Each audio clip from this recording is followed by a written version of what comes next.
So before we get started, definitely let's have a word of prayer, and we are going to move forward from there. Lord, we come to you right now just thanking you for being such an awesome God to each of us. Thank you for bringing us through this day. Thank you for your protection. We pray, God, that you would give us the spirit that would make teaching easy and learning easy as well, God. And we just thank you again, because we know that you could have allowed this opportunity for anyone, but you have chosen us. And for that, we are grateful. In Jesus' name we pray. Amen. Amen. All right, so I'm sharing my screen. Hopefully you guys can see it. We have certainly had our share of technical difficulties this morning, this evening, but hopefully that is over. Bring one empty that you have not used. Okay, so I can see 5 people, but I can't see Justin, Devin, and well, I have 2 Justins, the same Justin though. Is Justin signed in twice?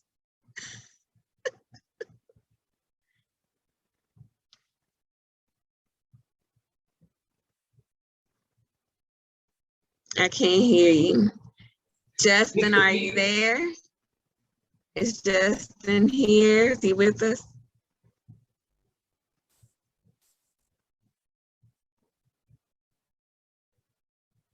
Okay, maybe he's not there yet. Okay, so I definitely would like to get to know each of you. We're going to be spending some intense time together in this class, and it is sort of an intense class. Just to give you a heads up, it definitely requires some openness and willingness to share and communicate, as well as, you know, overcome some barriers and challenges that we may not want to.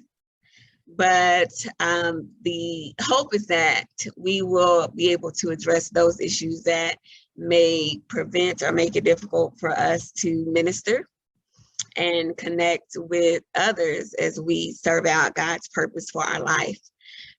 So this is an essential class, definitely one that we probably should take more than once at various times in our lives, but you know, we so often don't really want to address some of the issues that we need to address. So my name is Dr. Erica Henry. I have an earned doctorate of education in behavioral health. My research is on the impact of faith-based treatment for African-American adults with a substance use disorder due to PTSD from child sexual abuse. So in my research, my focus was all African-American men and women who were suffering from a substance use disorder and post-traumatic stress disorder due to being victimized as children. So I'm an educator here at the high school, but then I also do some behavior intervention in the deaf community. I've worked for the city attorney's office in the drug court, working with individuals who had the opportunity to either go to jail or to seek drug diversion programs and to rehabilitate their life. So that's kind of my background. I am a member of CNBC. I lead the deaf ministry there. I teach the sign language classes, and hopefully post-COVID, or as we navigate through COVID, our deaf members will come back physically in person so we can continue to grow with them as well. So if you don't mind, I would like to get to know each of you, whomever would like to go first.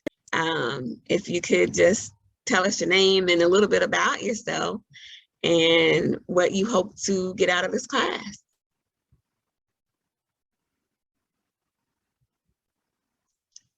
Not everybody go at once.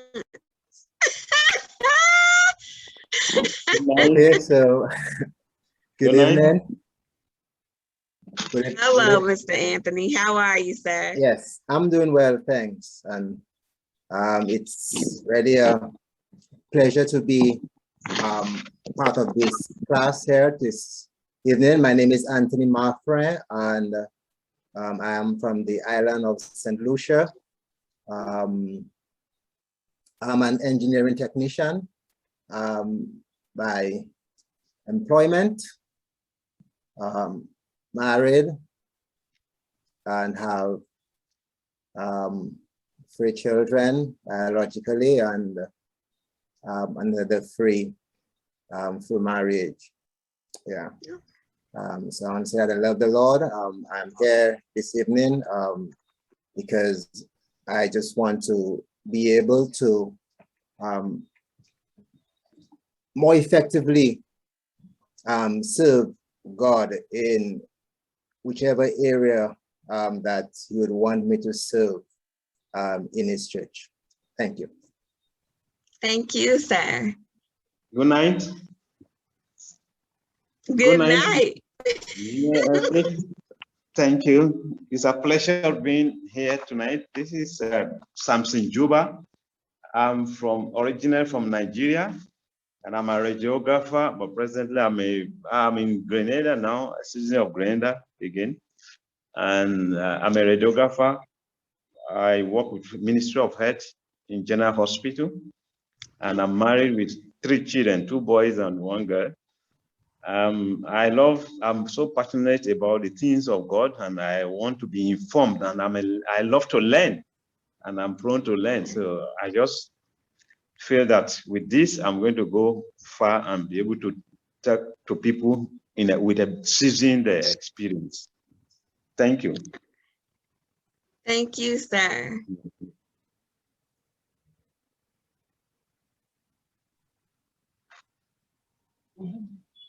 All right, Douglases. Hi, good night, everyone. I am Lauren Douglas.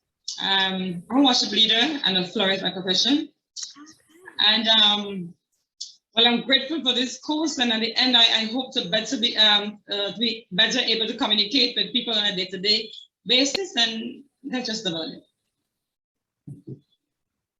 Okay, so I'm Christopher Douglas, musician, pastor, engineer. Don't do much of that now. I'm more into the pastoral and ministry. So all of these classes and learning would better equip me. And that's the whole idea of it. At my age, I'm willing to do this because I want to be able to take ministry to a different level and be more informed so I can deal with people as they come. Thank you.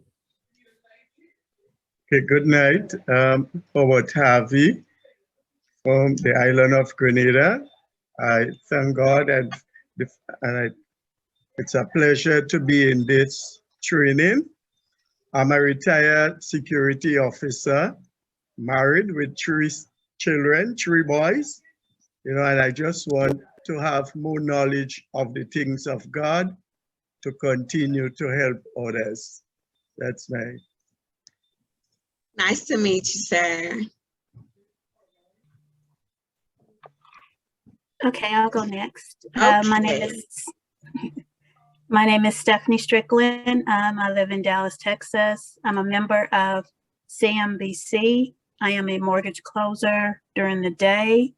And my reason for this class is to be able to better to communicate and articulate with people, and to be able to share my story and to share God with others and feel comfortable doing it.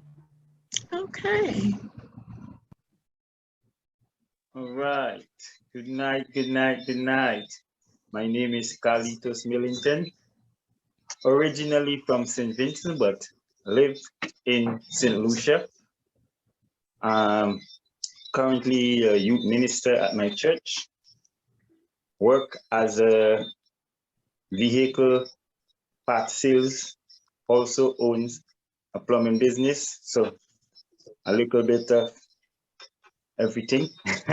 But my goal here for this course is to really get to understand more, because every single one of my jobs deal with people. And this is something that really can help me to change the way I interact with my clients, and even my fellow ministers. So looking forward for great things, great information from this course. Indeed.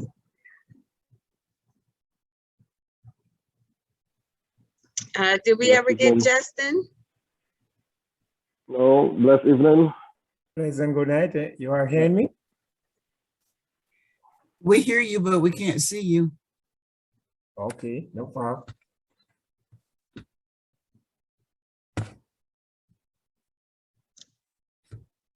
Are you seeing me now? Hey, yes, now we can see, sir. Nice, nice. Seeing is believing. We gotta see you. Well, my name is Justin Hankey. I'm from the beautiful island of Grenada. I'm a police officer by profession, also a musician. And I'm with the Church of the Nazarene here in Grenada.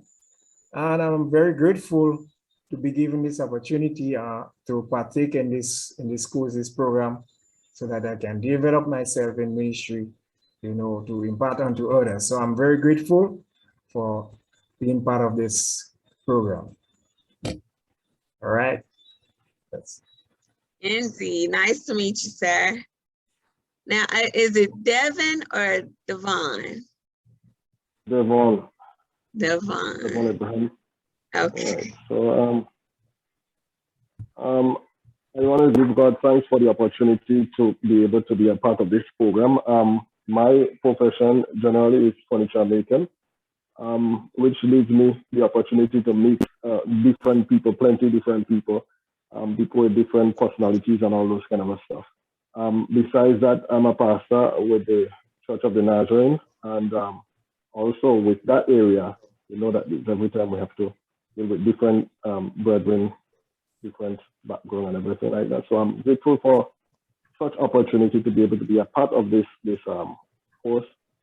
I am married, I have 3 children, and I am looking forward to be able to impact. Amen. Nice to meet you, sir. Thank you. Reverend Smith. Good evening, everyone. I am Catherine Smith, and I am a great grandmother. That is my proudest accomplishment. I am a member of Community Missionary Baptist Church, and I also work for the EPS Ministry School, and that would be my era with the Pacific time. I apologize to everyone, but class does start at 6 p.m. Central Standard Time. So I will get that corrected, but just so that you guys know. And I would just like to say welcome to all of you. I too am happy to be here, and I'm very interested in this course because I want to be able to relate better to people, especially of different areas and different ethnicities and different cultures. And Sherwin Ramey made me take it too, so that's why I'm here. Dr. Ramey. Makes me take all the courses. But I want to take this course. This is a good course. So she has been with me before, so she kind of knows a little bit of how I can be. So it's good to have you in class, so she can let me know when, okay, Erica, okay, be a little easy. All right. Well, it's certainly a pleasure. It is a pleasure to have each of you here. I don't take for granted this opportunity at all. We're going to go over the syllabus, and I think you all should have it. Let's see.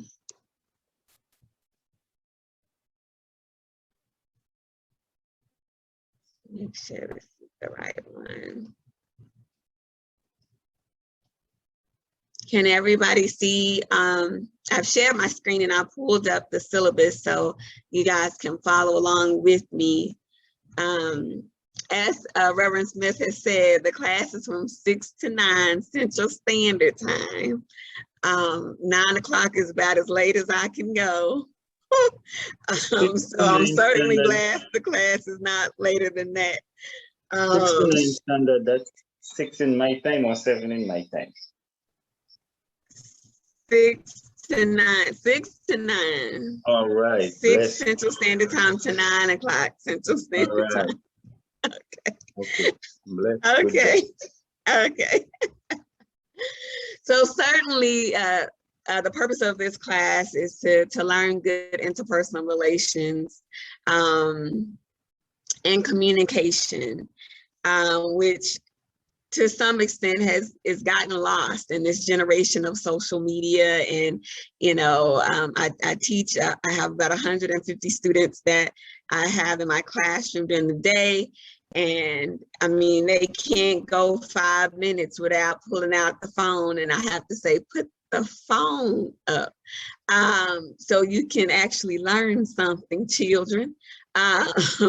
So we have entered into a generation where it is difficult for young people and even some older people to have face-to-face communication and really be engaged in the conversation. So that's one of the things that we want to learn about for ourselves and address, and know that it changes. It changes as we get older. It changes as technology has changed. But there's some things that we can do to improve our interpersonal communication with our family and certainly in ministry, which can be a big hindrance if we're not careful. And what we don't want to do is find that something that is going on within us is hindering us from ministering to others. So we will start, we'll start tonight with looking into some of those things that may be hindering our effectiveness in ministry, that we may not have otherwise looked at, or maybe a family member or loved one has said, hey, you know, you need to work on this, or you need to work on that. We didn't want to because they, if somebody else has said it, we would, but because they said it, we don't want to. So we're going to look at those kind of things. I know that some students were having issues with getting the books. Is there anyone who does not have a book? If you do not have either one of the books or both of the books, please email me and let me know, because there are some things that I can do on my end just to make sure everybody's still on the same page and you have what you need. So if you don't have either book or both books, please just send me an email and say, hey, Dr. Erica, I do not have this book. It will help me moving forward and how we progress with the class. I certainly don't want anyone to be left behind because they don't have the textbooks. All right, so we have a lot of goals for this class. And originally the course was gonna be Monday, Wednesday, Friday. Actually, originally the class was going to be every day when we first set out to establish the class. But this is one of those courses that you want some room to breathe a little bit. You want to gather the information, apply it to you, to your life, and have a couple days to let it breathe. So as we're going through the different activities and having different discussions, we don't want to just rush through it because, you know, of time sensitivity, but we want to be able to really gather the information and then give God an opportunity to speak to us about what has come into our environment, into our nature, into our atmosphere. So we have several goals for the course, and I don't want to read them verbatim. Does everybody have the syllabus? Did everybody get a copy of the syllabus?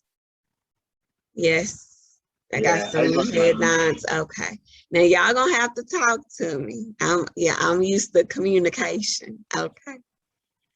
And, Dr. Henry, I did put a link in the chat just in case, but Okay. everyone should have gotten a link in their confirmation email.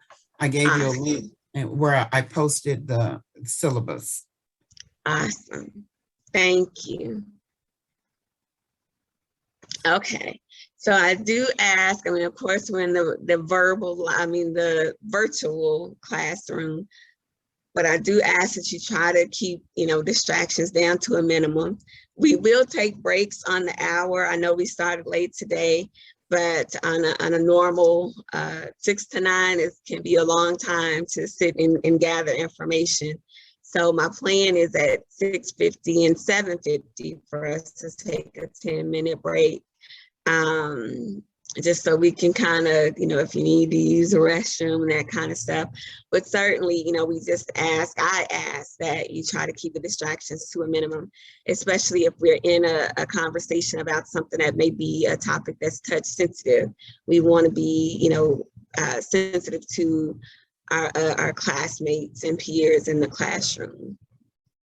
If for some reason you're going to be late, or you're gonna miss class, please just send me an email or, communicate with me to let me know, hey, I'm gonna be late or I'm not gonna be in class today, just so I can be aware. Otherwise, we'll probably try to wait for you a little bit, because I know we're all in different time zones. And even today, of all days, my school went in lockdown.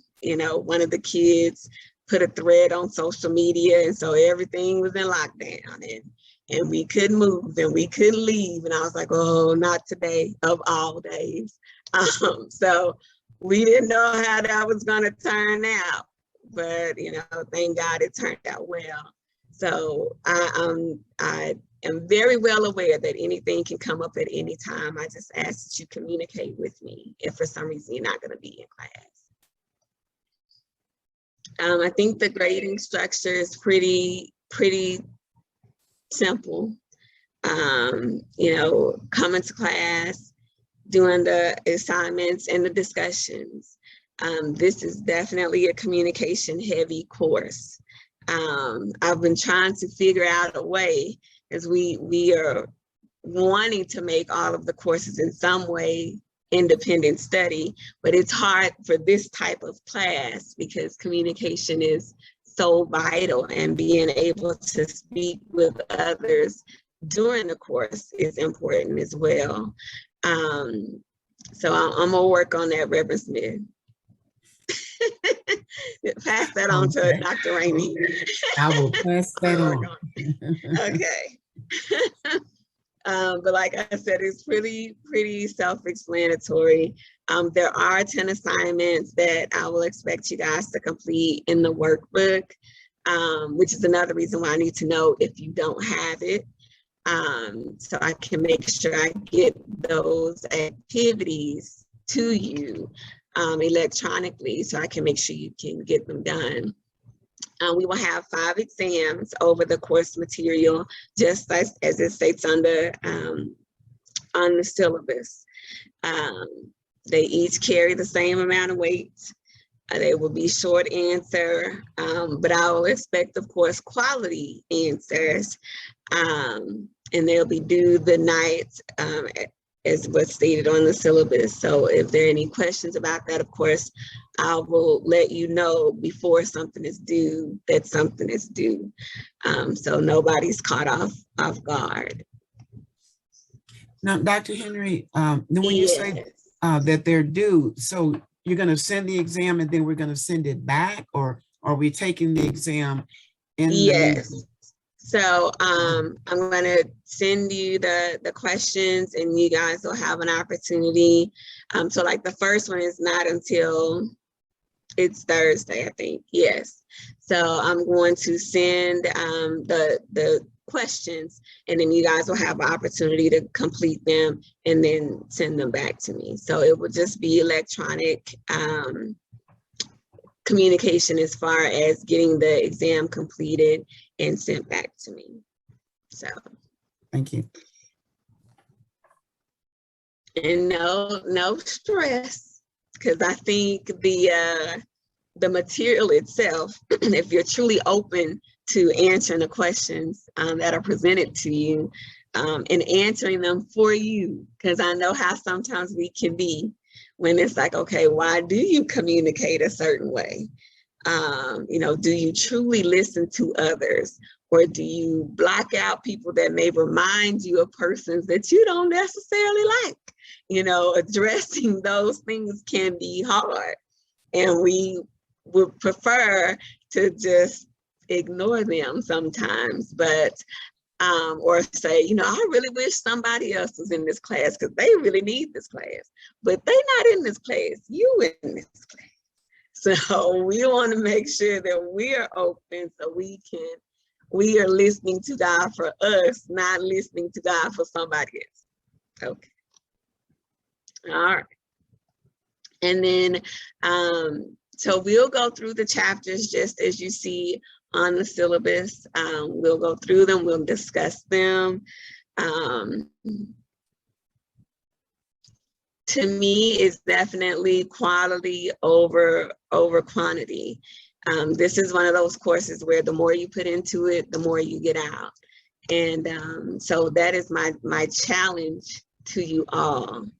Now this is a 30-hour contact course, except with the exception that 6 of your contact hours are actually going to be done via case study. Has anyone not done a case study before? I've never done one. Okay. So we got a few newbies with the case study. All right. So essentially a case study is a very, I describe it a little bit on the syllabus, but try to get somebody in mind that is involved in ministry. It doesn't have to be a pastor, but it should be someone in a leadership capacity that you would like to sit down and have an interview with.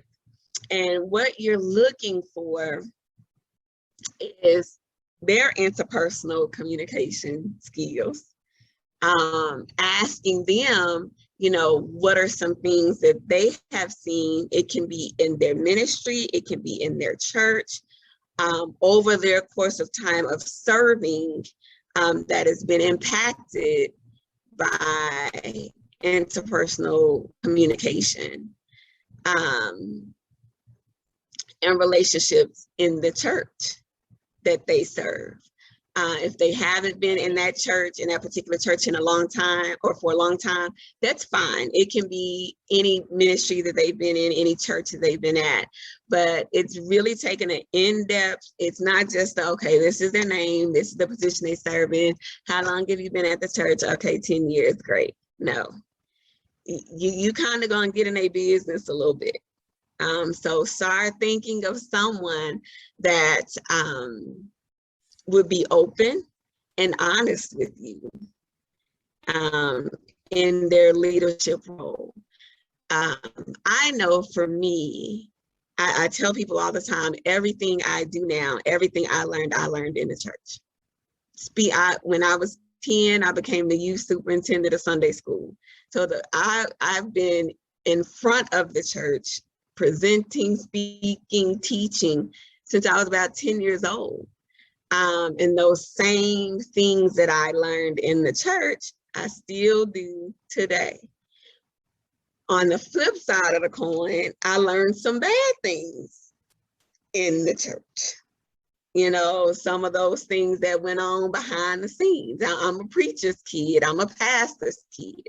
My mother was a pastor. So, you know, there are things, you know, preachers' kids, we get a bad rep, but there's a reason for that, because we often see things that other people's kids don't see. And we often, you know, are vulnerable to things that other children in the church are not vulnerable to.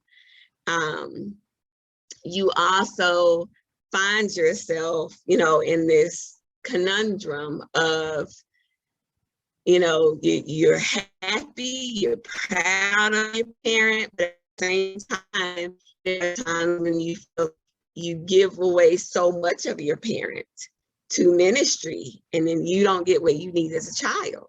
So there's definitely some feelings that come about being in ministry and serving in ministry, growing up in ministry, that we often ignore. We'll take the good, we'll gossip about the bad, and then we just try to keep everything else on the low and move it along. But what we've learned long term is that doesn't work. It doesn't work. We end up pushing people away, you know, and we may not realize we're doing it, but we do. And so when you're doing this case study, I mean, you're really going to want to look at why is it that in most churches, I don't know if it's the same, you know, over the waters there as it is here, but in most churches here, only 10% of the membership are volunteers. And that's in any church. It doesn't matter if you're at, you know, 45,000 member Potter's House, or if you're at 3,000 member, you know, it doesn't matter. 10%. Why is that? Why is it that 10% of people do the load and the rest, they come, they eat, they belch, they get God's word, it's great, they praise the Lord, and they go home? Why is that? So these are, go ahead. I just said the type, 10%. It is the time. It is the time. But why is that? And so these are the things that when you do your case study, you're going to really look into with these ministry leaders. You know, if they're over the choir, if they're a musician, why is it that some people are faithful and committed to the choir and some people aren't? You know, what is that about? Why is it that some of the best singers are not in the choir stand? They out sit on the back row. What is that? Why is it, you know, if your particular ministry has a revolving door, people come in but they don't stay? You know, do we still have that mean usher at the door that we joke about? That mean one, you know, she been mean all her life, but she at the door. That's who we have at the door, the mean usher. Why? You know, so as soon as people come to church, they run into the mean usher. They come one time, we don't see them again. But we're not gonna take that mean usher off the door. So those are things that when you do your case study, you're gonna really ask about. You're gonna ask your ministry leader in that case study, not just about them and their walk and in their involvement in ministry, but also about their ministry trends. What is going on? Why are they still involved in ministry? Have they had a season in their life where, you know, they were just going through the motions? I've been involved in the deaf ministry for 20 years now. I started when I was 19. And there have been seasons where it's like, okay, this is what I do. I get up on Sunday morning, I interpret 1, 2, sometimes 3 services at the different churches I've been at. And when I finish, I'm exhausted. I go home, I go to sleep. Like that's my Sunday. Now, I haven't really gotten any word for myself. I haven't worshiped. I haven't done anything except serve. I got up and I served, and now I'm sleeping. And there have been times when I said, okay, God, am I still supposed to even be doing this? Why am I still even doing this? It's exhausting. I don't feel like getting up. I don't want it. But then what do? We pull ourselves out the bed. we get to the church, we serve, you know, we put on the happy face, right? Because we don't want to be the mean usher. We already got a mean usher. So in whatever capacity we serve, we put on our happy face, we serve, and then we go home. And then we're empty. And do we have somebody to say, you know what, I feel empty. I mean, yes, I love the Lord and serving, but I'm tired. I'm exhausted. On Sunday, I don't want to serve. I just want to stay in the bed. Well, everybody else get to stay in the bed. Them 90% that don't do nothing, they in the bed. So these are things that when you have to do your case study, and I will send you out a rubric so you can see, you know, and kind of give you some suggestions on things to ask. So you'll have a really good idea of what's asked and how to develop your case study for this person and get the information you need. And that is not due until all the way to the end of class, okay? So you have plenty of time, no stress on that. It is important, but you have time to pick a person, talk to them about, you know, okay, I need to do this case study. And is it okay to interview you and set up a time to get that done? So again, that's not due until the end of class, the end of the semester. So you got plenty of time to get that done. And I will send out a rubric so you guys know exactly what I would be looking for on that case study. Okay. So some of y'all probably already got an idea of who you might want to talk to. Pastor, I'm sure you have some pastor friends that, you know, may feel a certain kind of way. It's been a tough season. And I think in this area, they've said more than 18,000 churches have closed since COVID. I mean, closed permanently. So some ministries weren't able to weather the storm. So that would be interesting because it's like, where did those people go? Where did those ministry leaders go? What are they doing? You know, did they just stop going to church? What has happened with those 18,000 churches? Not 18,000 people, but the churches. So of course we know it's way more people than 18,000. Where did they go? You know, and what are we doing to make sure that they know our doors are open for those of us with ministries that have continued? If you have any questions about anything, sometimes, you know, we're in class and the question doesn't come to mind. You can shoot me an email and I will definitely respond. I think, I can't remember if I put my CNBC. Okay, so I need to make sure I send you guys my CNBC email. I thought I fixed it on here, but I didn't. So I will make sure you guys have the correct email if they don't already have it. Does everyone already have it? It's on their confirmation to the meeting. It's on there. Okay, so yes, definitely feel free to use that email at any time if y'all have any questions, comments, or concerns. I know that we're on a different time zone. So now it's 7 o'clock here. What time is it there?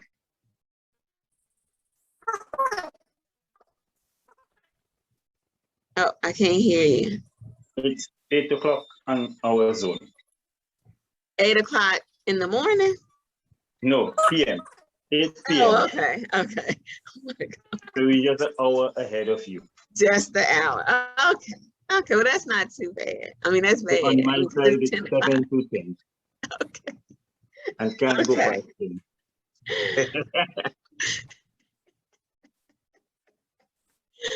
Very good. Okay.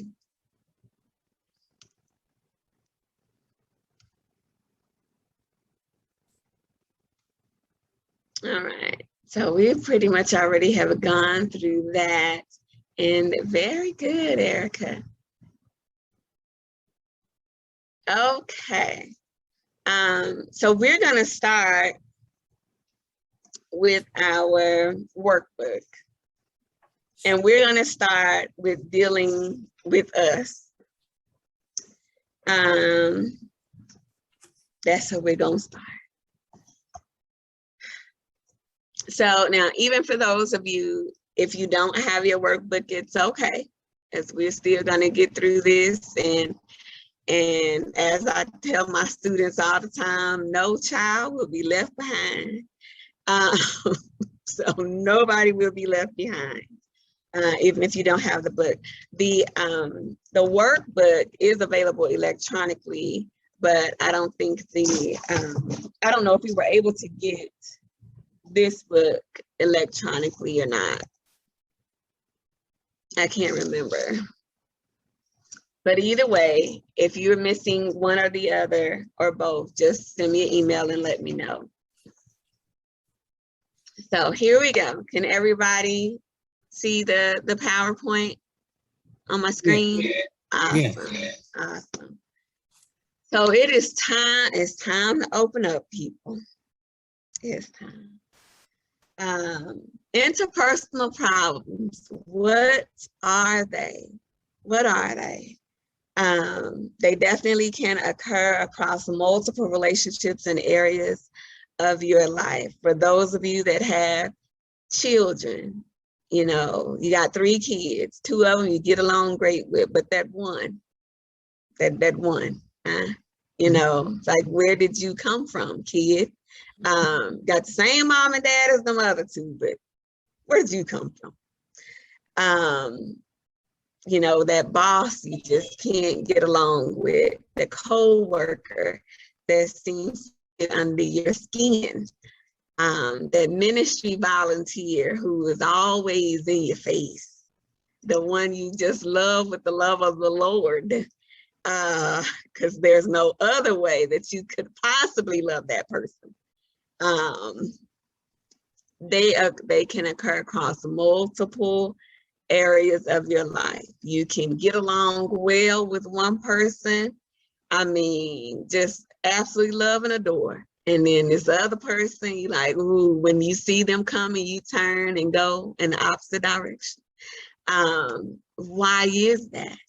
So we're gonna look at that. But interpersonal problems can trigger intense suffering for you. They can trigger intense suffering for your children. The other day, I was interpreting the announcements at the school because I have deaf kids in my classroom. So if I talk with my hands, it's a habit. It's hard to not talk with my hands. So it just comes with the territory. I'm accustomed to having deaf people around me at all times. So, but literally they did a memorial announcement about 9/11, about September 11th. And as an interpreter, you know, you give the emotion, you're signing your facial expressions and all of that goes with it. But for me personally, the day 9/11 happened was the day I got out of rehab. And so in my mind, I'm thinking, that was the day I got out of inpatient from a drug overdose, 3 days after my 21st birthday. I mean, and literally I had to catch myself because I'm in a classroom full of kids, you know? So it's like those trauma moments, even though it was so long ago, they still can come up and trigger and remind you of where you were then, what happened then, because for you, it is very real. It's not just a memory. It's something that happened to you and in your life and impacted you and those around you. And so for me, September 11th means so much more to me than just what happened to our nation. But for me personally, it was a day of mixed emotions. I got out, I finally went home. I had been an inpatient for 30 days. I get home, I check my mailbox, which of course is full, packed full of stuff. And there's my divorce decree. Divorce, that's my divorce date, 9/11/2001. Like, oh, I mean, I was happy because unfortunately my ex-husband was abusive. So I am transitioning from an abusive relationship, and this is my start. This is my brand new start, but what a start it was. What a start it was. And so all those things come to mind when we're thinking about, sorry about that, when we're thinking about interpersonal problems and how they can occur across multiple relationships and how they can have intense triggering for you. The reason why it's so important them within ourselves is because we are all ministers. We all in different capacities, but we are all ministers. God has given us that responsibility to minister to others. And if we're taking that unresolved brokenness because we don't want to address it, we can impact others in a negative way because we don't want to have to deal with our stuff. We don't want to deal with it. But a lot of times the stuff that we go through, that God allows us to go through, is to help other people. So how can we help them if we're still broken? And not because we don't have the option to be healed or to address what's going on with us or what has gone on with us, but because we don't want to. It's too hard, it's too much, but that person gone anyway, so it don't matter. You know, those are the reasons we give ourselves for not addressing our issues. And for some of us, we may not have already spoken to, a counselor about it, being in treatment, about the things that have been traumatic to us in our past. We may have gone to treatment and it didn't work. Maybe you didn't have a good counselor. Maybe you tried talking to somebody at the church and they told everybody your business. That has happened. I have had people tell me that's why they left the church. They thought they were talking to minister such and such in confidence, and the next thing they knew, their whole situation was in the congregation. Everybody knew about it. Or, this is one of my favorite ones, the pastor included it in his sermon, and everybody knew who he was talking about. Yeah, that's my favorite. We have to be mindful. We have to be mindful about our interpersonal problems, and especially those that are unresolved, and how we address them or choose not to address them, and how that can impact the other people in our life, especially those that not just our family and our friends, but those that God sends our way to minister to. We need to be mindful about that. So these are 10 schemas that we're going to address over the course of the next few weeks. Abandonment and instability, mistrust and abuse, emotional deprivation, defectiveness and shame, social isolation and alienation, dependence, failure, entitlement and grandiosity, self-sacrifice, and subjugation. What these braces, I can't wait to get them off.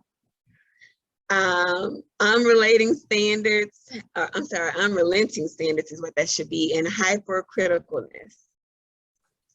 So now I won't take y'all too far too fast, But of those 10, raise your hand if 5 of them belong to you.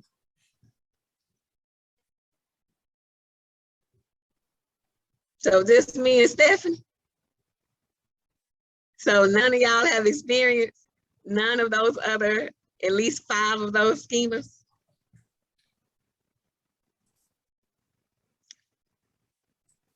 At least 5, I'm just saying. Okay, now, all right, I'm like, wait. Now I see some hands raised. They raising them virtually, Stephanie. They raising them virtually. We not by ourselves.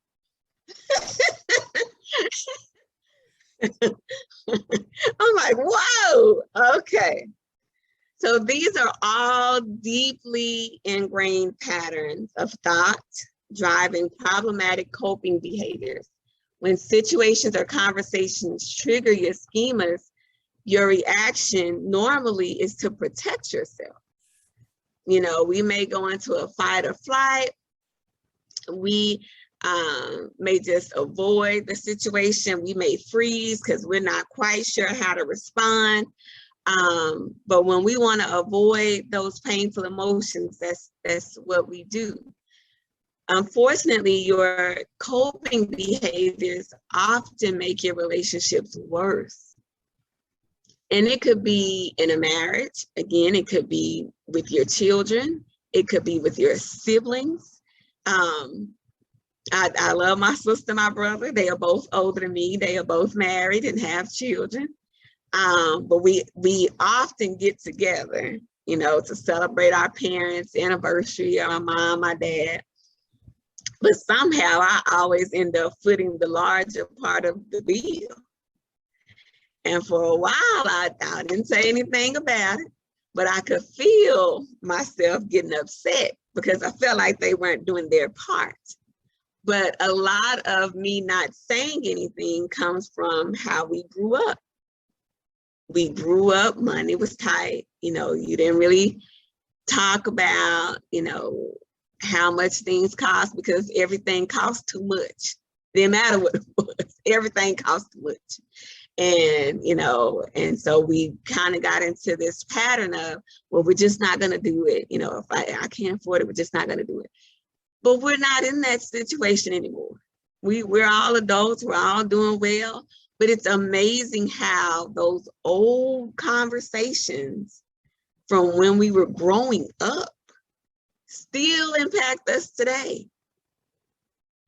None of us are struggling financially today, but we still have those setbacks where it's like, well, if I say something, then they gonna say, well, they not gonna come, or they gonna be mad at me, and I don't want them to be mad at me, so I'm just not gonna say anything. But I'm mad, I'm upset, but I'm not gonna say anything. Why is that? Because they still gonna be my brother, my sister. That's not gonna change. So it's those schemas that have come from our relationships growing up, and how we learned how to deal with them that still impact us until we learn and choose to do something differently. Does anybody want to share about an experience they have had or they are currently having with one of those 10 schemas that has come from either your childhood or some time ago and that you are still addressing today or you're wanting to address today? I'll share. Okay. The emotional deprivation, that was something that I experienced with my mom. And I just felt deprived of a lot of emotion. She took care of me. She made sure my clothes were washed. She made sure I ate. She made sure I got to school. But anything that was emotional for me, if I had an emotional problem, and I'll give you a specific story that actually gives a good example. I think I was still in grade school, and I had this best friend, and I'll make it short. And she and I got into an argument. And so I came home and I was crying, and I was trying to share with my mother, you know, and in the middle of the argument, my friend broke my pencil. So I was sharing with her what was going on, but it was like all she got out of the story was a broken pencil. And it was, so she said, "You got plenty of pencils. What are you worried about?" And she and my dad were divorced.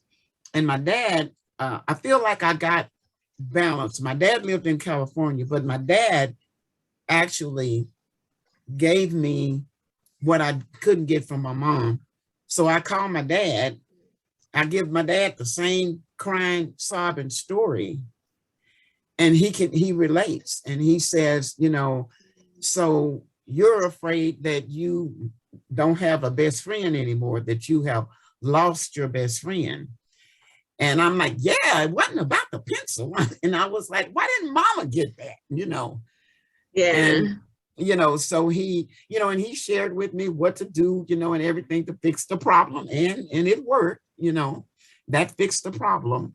But for a young woman, when you get, especially into your teens, you really want that emotional relationship with your mom, you know, so that you can talk to her about things that are feminine things and that are, you know, womanly things. And so a lot of that I didn't learn until I got to be a woman. I didn't get it from my mom. Okay. Anybody else? That's good, because that's a tough one. Not only does it make it difficult for your relationship with your mom, but also difficult, or can be difficult, to relate with other women, you know, especially older women. You know, so aunties and women at the church, as you're growing up, when you don't have that emotional connection or bond that you need from your mother, it's natural that we'll try to seek it from other places.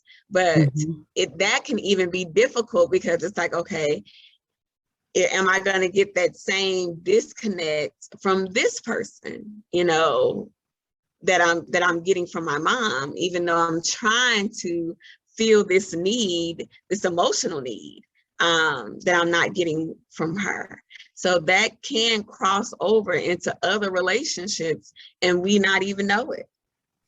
Well, I'll share a little bit more. I don't want to take up all the time, but where it really hurt was that it crossed over into my family, where my family felt like, because everybody could see it in the family. Even when I became an adult and had kids, my kids saw it, but they all blamed me, you know, and I was like, why y'all blaming me? You know, I'm trying, you know. And so that was, you know, my daughter, it took us being on the trip together, my daughter, my mother, and myself, for my daughter to actually see it. And when she saw it, then she then turned to my mother, who is her grandmother, and said, why do you treat her that way? But before she actually kind of saw it for herself, she would always say, why you don't get along with grandmama? And I'm like, I'm trying, you know. Yeah, because we kind of have this idea that mother is always right. Yeah. Right?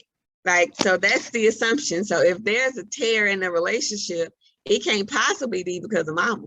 Yeah, it was my fault. I mean, that is the ongoing thought.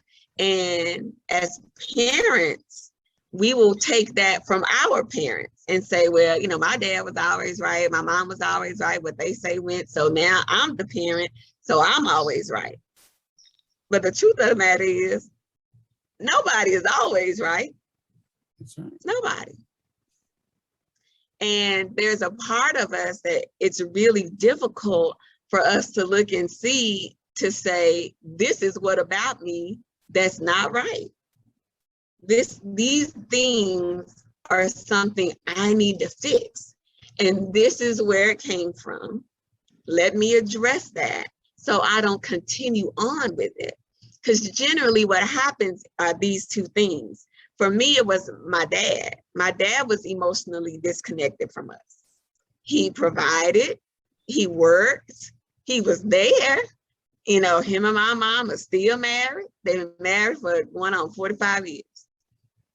But we couldn't hug my dad. My dad never told us he loved us. None of that.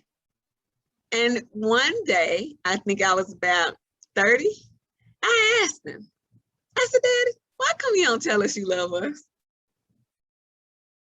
And he said, because my daddy didn't tell me that. Like, he paid the bills. He made sure the lights were on.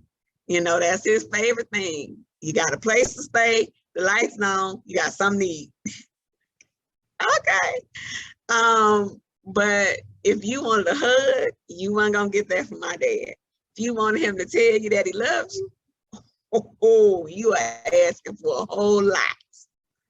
But it wasn't until we had that conversation that he realized that he was simply passing on what he had learned. He passed it on. And my dad was the only child as far as his mom and his dad. I mean, he has other siblings. They had a different dad and they were older than him. They didn't grow up together. So my father grew up as the only child. So to him, that was normal. Daddy don't say that he loves us. Daddy don't give us hugs. That's not what daddies do. So he didn't do that for us. And it wasn't until we had that conversation that he was like, oh my God, I've been depriving my own children of what they needed most from me. And it definitely was a turnaround in our relationship, me, my brother, my sister, and my dad. And it's also different with how he treats the grandkids and his great-grandkids. So it's sometimes not until we are willing to have those conversations that a change can be made. But what a hard conversation that can be to have. Because now at 30, and I'm the youngest, look how much of hugs and I love yous that we missed out on. But for me, I was afraid to say something to my dad. I didn't know what his response was going to be. And not that my dad is this angry guy or any of that. None of that. He just was emotionally disconnected from us. And so I'm like, ooh, what are you going to say? But, you know, when I turned 30, I felt like, you know what, I'm good and grown. I don't need them to pay no bills. So I should be able to ask this question, and no matter what the response is, I'll be okay. But look at what it took for us to finally have that conversation. Anybody else want to share?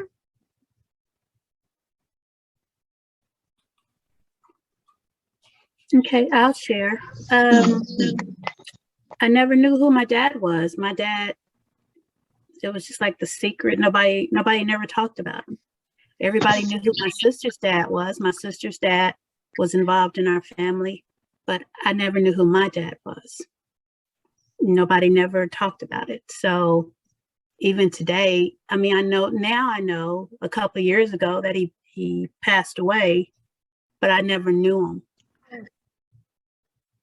So, and I always wonder why he never wanted to know me. It's just something I always wondered. Okay. Mr. Anthony. Hello, good night. Hello. Uh-oh, I can't hear you.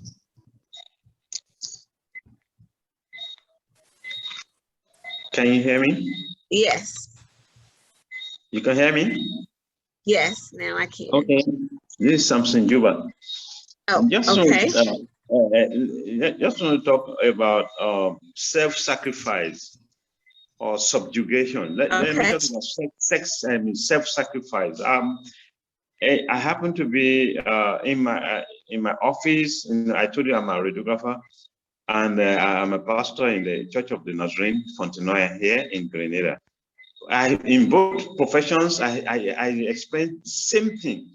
What happened is this: during the COVID-19 pandemic, all the I'm the third person in the hierarchy. All the two big boss, they have to leave the place. They kind of shield their responsibility. Nobody want to go in and attend to COVID-19 patient. They were so scared. And I look at it and say, I'm a leader. This COVID-19, it was so dreadful. The first struck, you're like, oh, it's going to kill people. Well, I just look at it and say, well, I'm a child of God. Let me go and sacrifice myself. And if I die, so be it.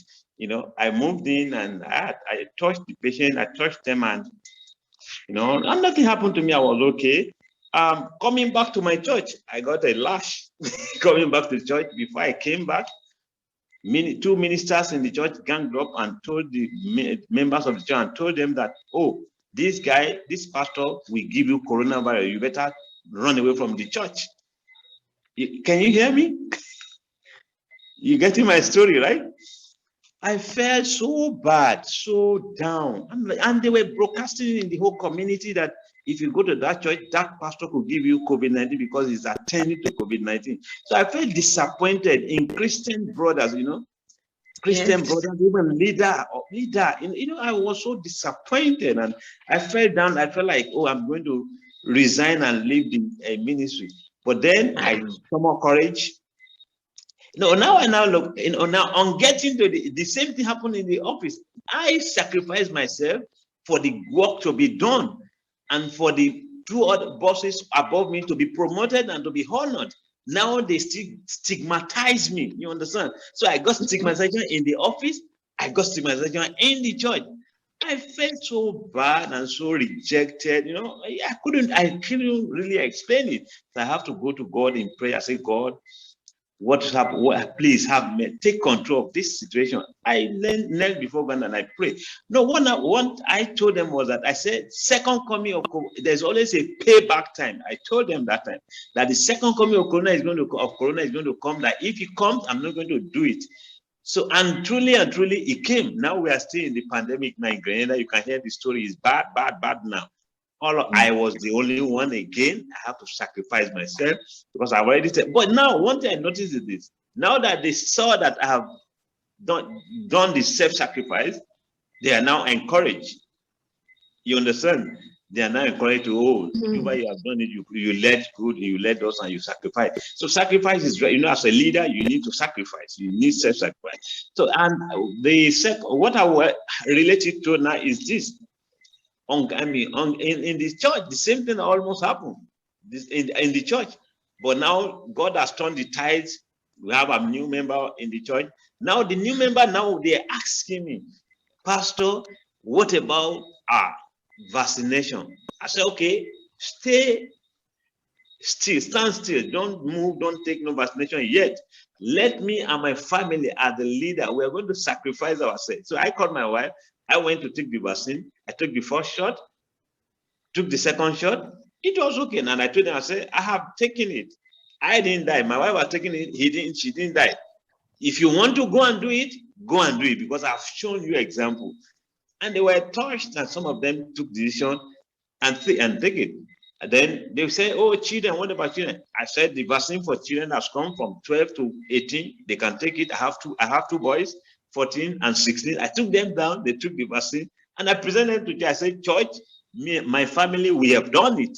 Nobody died. So if you want to go ahead, you can go ahead. I assure you, nothing is going to happen to you. So it's all about, what I'm trying to bring is the self-sacrifice. You have to show it to them.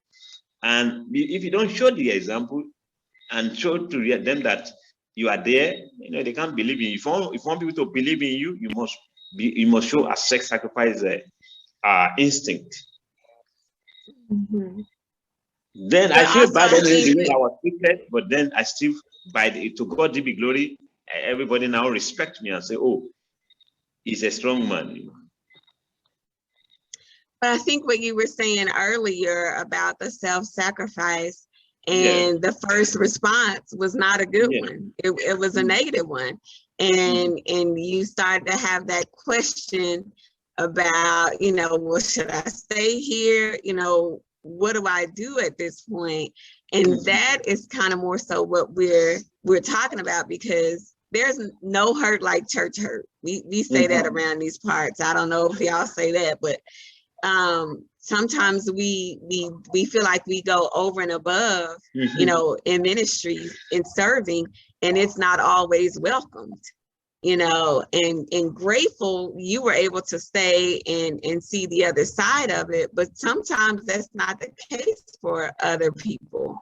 They have a bad experience at church and they leave and we never see them again, you know. And so that sacrifice can be a severing between that person and ministry or a church, and we have to be mindful of that. You know, when people are making sacrifices, whether it's a leader or whether it's us making sacrifices, you know, for other people in our family, if that promotes a negative experience for us, we have to be mindful of that. Anybody else?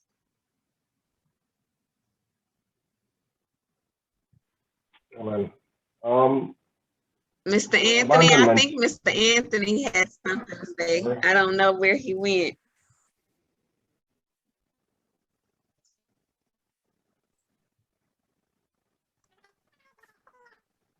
Go ahead, sir. Uh-oh. Something's going on with your mic. You sound like a chipmunk. I don't know how to. Okay, try again. I don't know what's going on with his mic.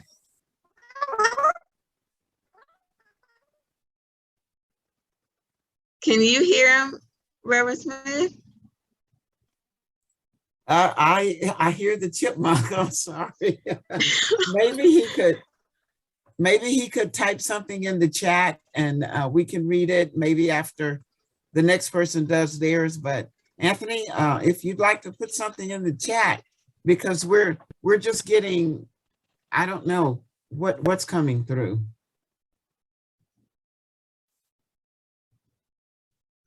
Devon, would you like to say something, sir? I can't see you, but I believe you're there. I believe it. Right, I'm here. I'm here. Right, so I just want to talk a little about abandonment. For me, I've been, in my opinion, been abandoned by my mom. What I understood is that she left when I had 9 months, and the time that I've seen her for the first time is when I had 13 years. And that was very much hard because I grew with my grandmother, and the treatment was very terrible, which I don't think any child should really have to go through. And that in many ways had affected my life personally, you know, and as an individual. And so to me, no child should have to go through the abandonment from the parents. I could imagine how that sister have felt, that not having known her dad. My dad was there, just like he wasn't there at certain times, you know, because in many ways he did not take up the responsibility as a father. And so he had made some impact on my life negatively. But thank God for, you know, the transformation. Thank you, sir. I do just want to say also really quickly that Mr. Gary did join us. It's good to see you, sir. We are glad to have you. See you pop down there. But Mr. Devon, you are correct. One of the things I have done in my career for quite some time was I worked in foster care. And I've, you know, had to remove children from homes because of, you know, abuse and neglect. And the trauma that comes from that is very deep. And it usually not necessarily lasts a lifetime, but it definitely plays a part in, you know, your future relationships, your marriage, your children. Prayerfully, hopefully, you know, you have been able to weather that storm, you know, and be a good dad and husband and those things, you know. But usually what happens is the person takes either the same route and follow what they experienced, or they go the opposite direction and say just what you said. You know, no child should have to deal with that. No child should have to grow up abandoned by both their mother and father, because that can make it hard to trust. It can make it difficult to believe that people are going to stay around when those two primary people that are supposed to be there for you for a lifetime are not there, and are not there by choice. You know, I'm not sure of all the details of, you know, why your mom and dad weren't there, but, you know, if they were alive and what we called able-bodied adults, you know, even if they weren't raising you, to have some kind of relationship with you is a necessity. I see it right now with my parents are raising my great niece, you know, because her mom and her dad have just chosen to not raise her. And so my parents are in their 60s raising a 10-year-old. I think she's 10, yeah. And she struggles with that. She does. She sees her mom from time to time. You know, I love my niece, and she's finally, I think, turning the corner where she can do a little better.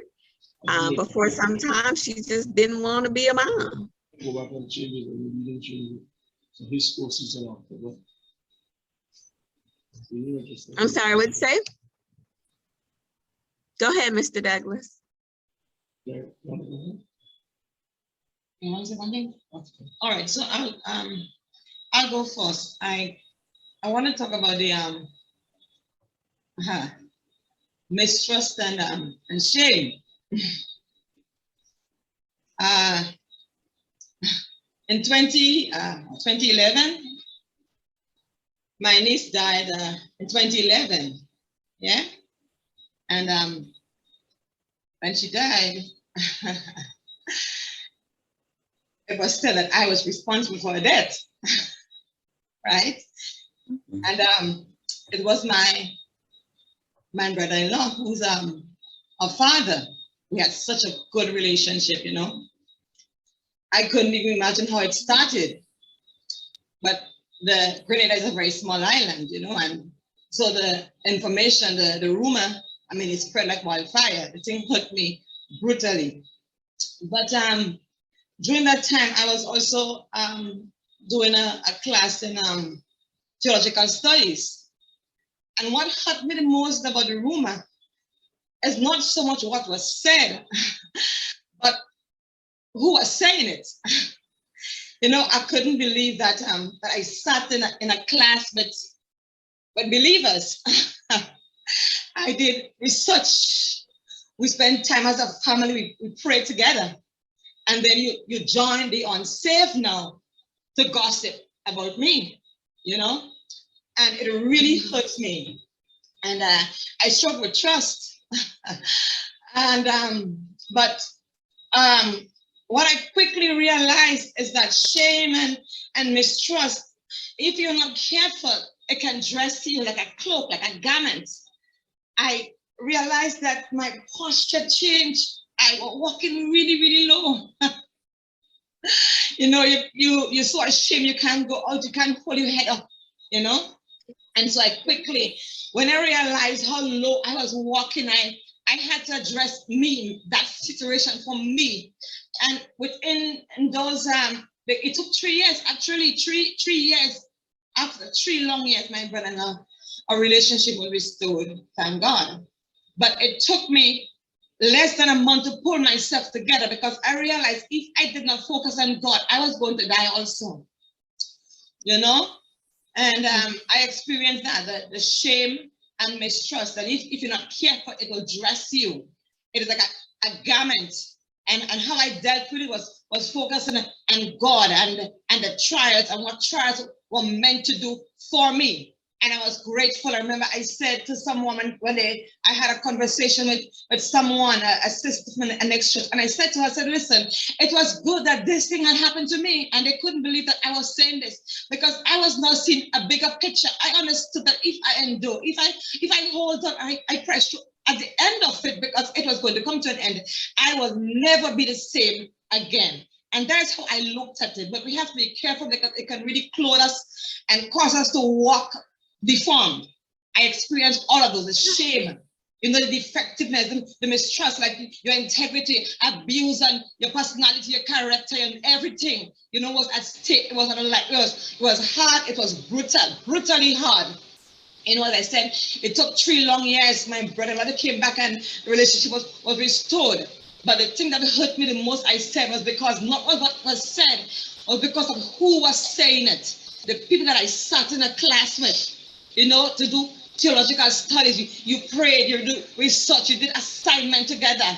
You know, that was the most hurtful part of my that trying time. But I did. I mean, I prevailed because I focused on God. And that's it.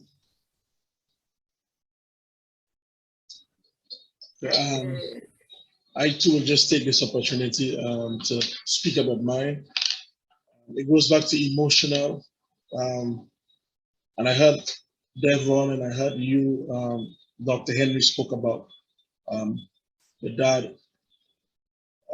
My dad just passed. We just buried him last Monday. And growing up, my dad was very popular.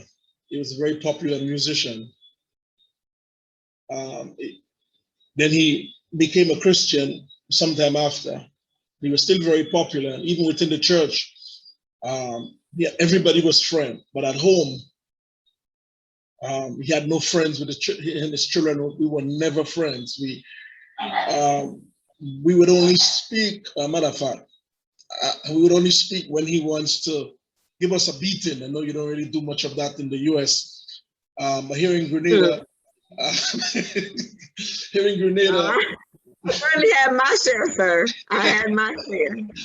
You know, that's the only time we would speak, when he's about to give me a beating because I may not have put enough feed for the pigs, because we reared pigs as a little boy, or I did not bring enough water for the sheep, and I would get a lot of licks for that. That's the only time we would speak. But what really got me is that he was friends with everyone at the church. He was teaching the guys to play music at the church, but he never taught us at the house. He would hug and laugh. You would see them on the Sunday after church, hugging and laughing and talking. He was a deacon, but he would never speak to us, his children. So for many years, to be honest, I would say I had a hatred for my dad for many years. I think it's only Christ that really broke that out. Because I remember one night, after getting a bad beating for nothing, I actually put a knife in his mattress. And just when he was about to go lay down, I ran and take it out. I really couldn't see it through. But that was the extent of my hatred. And then my dad came after all these years and suffered Alzheimer's. And now I am supposed to love, I'm supposed to show love and care for this man for 30-something years of my life, never said, I love you.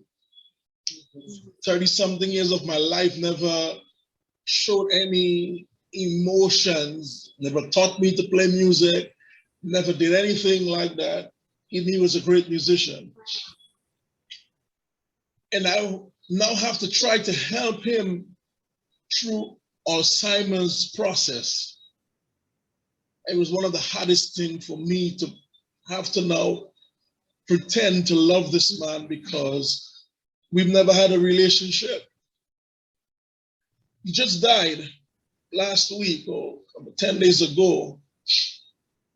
And I had to do all the arrangement. I have to take money from my pocket to pay for him. It's not a problem. But it began to feel and really hurtful, because here is a man that never one day said, I love you, but he was friends with everyone. Here is the man that taught so many guys. There's a lot of musicians in Grenada, Christian musicians and ungodly musicians that he taught. And he never one day said to me, let me teach you. Well, of course, I became way better than them all anyway. God pulled me through as a musician. But the thing about it is, now I had to bury him. And I'm trying to think, does this man, did he ever love me? It's still bothering me because it's all fresh. Did he ever care about me?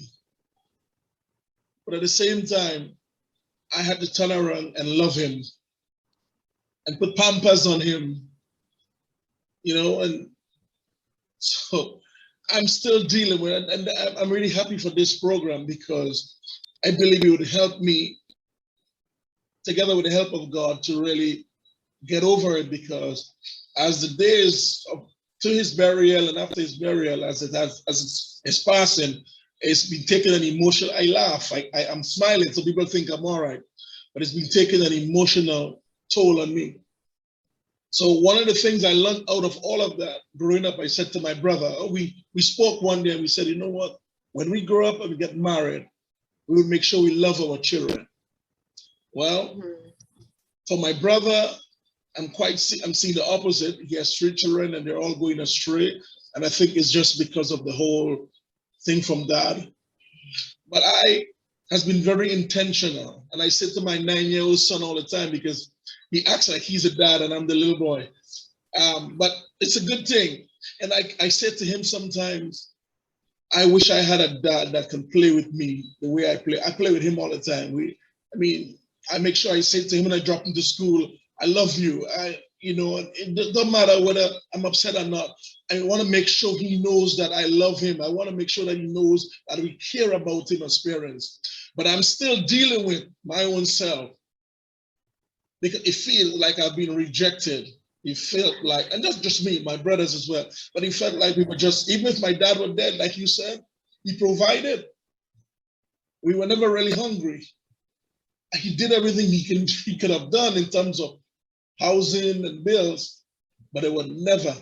He was a deacon in the church. He loved everyone except his household. And I'm still trying to deal with that.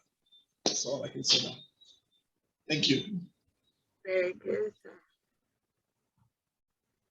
And it again, I think at some point we all realize along the journey that some of the things that we have been through, a lot of the things that we have been through, are not just for our growth and maturity in relationship with God, but it's so now that, like you said, with your own children, you can break that generational cycle of, a father not being emotionally open to his children. And it's amazing to me that, even across the sea, it seems for Black families, Black men seem emotionally detached from their children, but that's what they're taught. And so then we as the children are like, okay, where do we get our emotional feeling from our parents? And at some point, we are going to be taking care of them. And so now you have a tug of war on the inside saying, seriously, like this dude, I gotta take care of this dude who couldn't squeeze out a I love you to save my life. Now I gotta take care of him. But the Bible tells us that when our mother and father forsakes us, sometimes we think of that, as a physical forsaking. Mom and dad are not there, so that's So God is our Heavenly Father. But what if that means when our parents forsake us emotionally, mentally, they neglect us? How do we get that feel? How do we forgive? And how do we not let it become a bitterness in us? It hurts. Yes, it hurts. It's painful. I mean, I bet you would rather somebody slap you across the face with a 4x4 than for it to have your dad never say, I love you. That's hard. My dad was very similar. My dad played the drums. So Sunday morning, oh, he's like a celebrity, you know, and where I grew up, we ain't had but 3 black churches. So it's like, oh, the drummer you talking about, oh, yeah, he great. Well, he great to everybody but us. So how great is he? The only time we could talk to him was on Sunday at church when everybody else talked to him. That's the only time. Because you knew he wasn't gonna get mad. He wasn't gonna make a scene, like. So you'd be like, hey, daddy. Like y'all ain't finna go home to the same house together. But I understand. And I mean, the fortunate part for me is that we were able to have that tough conversation 10 years ago. Because I'm 41 now. So we've been able to really this last decade really seen some changes in our relationship. I can honestly say, you know, I'll pick up the phone and call my dad and we can have a conversation, like a real regular conversation between the dad and the daughter. But had you asked me 20 years ago if I ever thought we would have this relationship now, I would have told you no. Like, oh no, we don't talk to my dad like that. Pick up the phone and call him? Oh, no. And that's hurtful. It is hurtful. And I used to really think that our dad didn't like us. I was like, why you have kids and you don't like them? Who does that? It wasn't until he said I was following the example that I had. You know, and I'm not quite sure, you know, if you and your dad were ever able to have that conversation as to why. Like, Dad, and I guess that's gotta be a hard question to answer. If your child come to you and say, do you not like me? Because I feel like you don't like me. You know, is it something I did? Because you don't hug me, you don't tell me that you love me. And I need that from you. It's hard to say as a child. And when I say as a child, I don't mean age-wise. I just mean as the child of a parent, you know. It's hard to go to your parent and say, I'm not getting from you what I need at any age. Because even when you become an adult, you still need your parent. You want to have that relationship with them. That desire doesn't go away just because you now become an adult yourself. It doesn't. And so now for you, you know, you have that opportunity, especially as a pastor. One of the things we were talking about on Strike Back last night is developing strong men's ministries so we can stop that cycle of men that are emotionally disconnected from their children. You know, and who can better undergird a ministry like that than somebody who's been neglected by their father, emotionally neglected.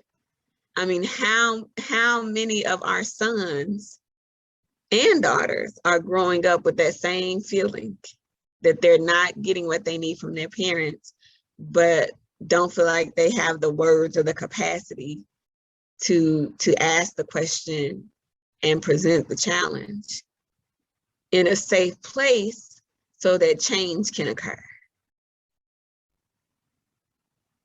Who's going to be the one to lead that charge other than someone who's been there, done that? But that healing, I mean, the first part to healing is recognizing that it still bothers you. And it doesn't make you less of a man, doesn't make you less of a person, it makes you a person. It doesn't make you less of a Christian, because that's something we say and do all the time. But you must ain't really saved then if that's bothering you now. I'm saved. There's not a question about my salvation. I'm a human and it hurt. And it's okay. So now what do we do? How do we address it? So it's 8 o'clock our time. We're gonna take a 10-minute break because I gotta use the restroom. And we will be back at 8, or it's 8:01. We'll be back at 8:11.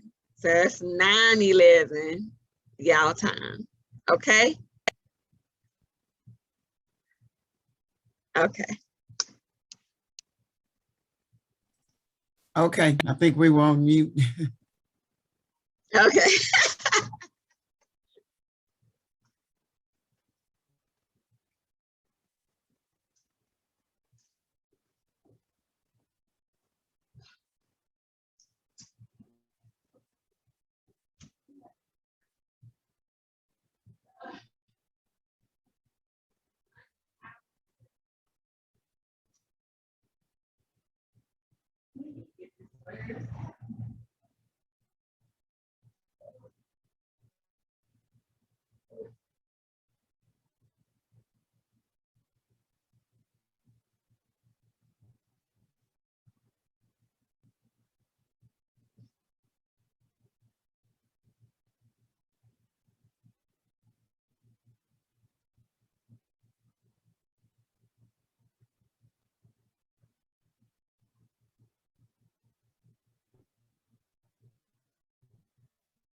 Oh, we're gonna see how dirty my house is.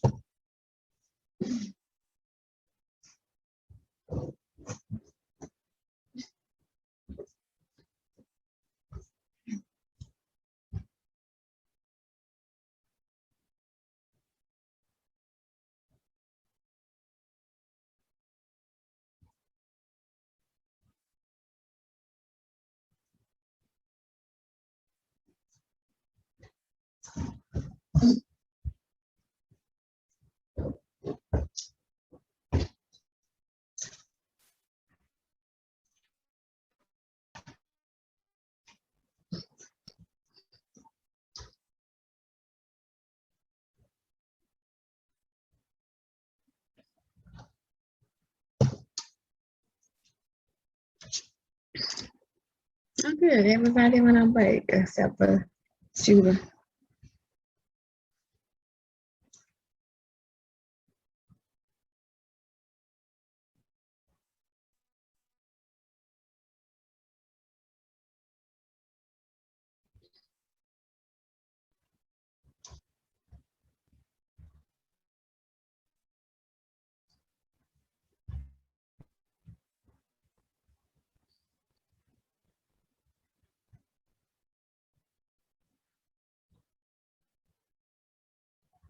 Yeah.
Okay, Mr. Anthony, did you get your mic fixed? Yes, I think so. Is it? Yay! Yes, yes. I think it's, well, I thought that I had my laptop plugged in, so when the battery ran out, and then I guess I got disconnected. So when I reconnected, yeah, it chose another mic. Yeah, so. Okay, very good. Yes, thank you. We don't want you missing out on the conversation. Yeah. Yay, I'm glad you were able to get it fixed. Indeed.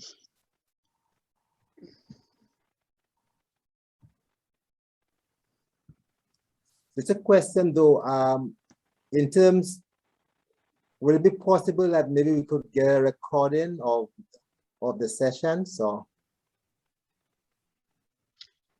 That's a Reverend Catherine question. And let me go ahead and answer that. Okay. Yes. We post a recording of each session. I try to get them posted by the following day, but just as, you know, we had a glitch tonight. Sometimes I have technical glitches. Right. So we put on the schedule that it'll be posted at least within 48 hours. And what I will do, we post it on our EPS School of Ministry YouTube. Okay. And once I get the first one posted, I will send everyone a notice and a link to that so you will know. But not only is this class, but all of our classes are posted. The videos are posted. So the previous classes, if you would like to go out there and review those videos, please feel free to do so. Okay, great. Thank you. Thank you, Reverend Catherine.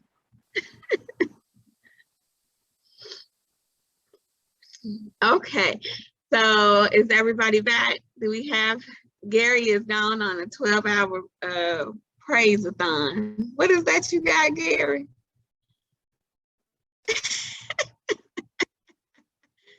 I wanted him to introduce himself when he came back from the break, since he didn't introduce himself at the beginning of the class.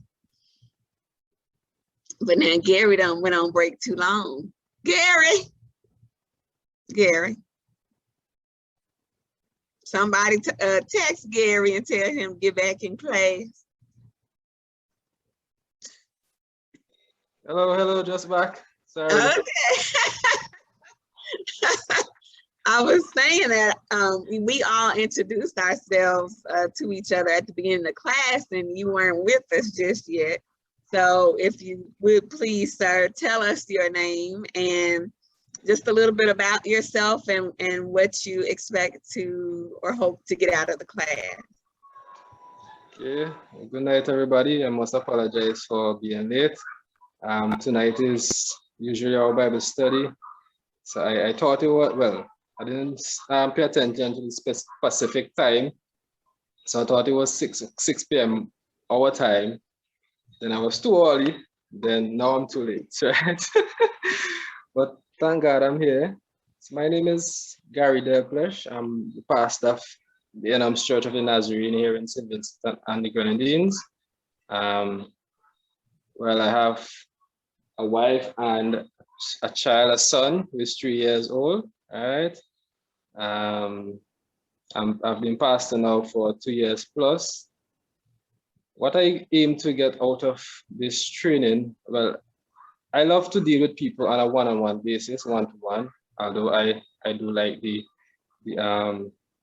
broader setting, the congregational setting also. But I love the one-on-one, the interaction, and I love to understand persons, individuals, why they do certain things, what caused them to do such, and what caused them to behave the way they behave, and how I could relate to them better, how I could improve the relationship.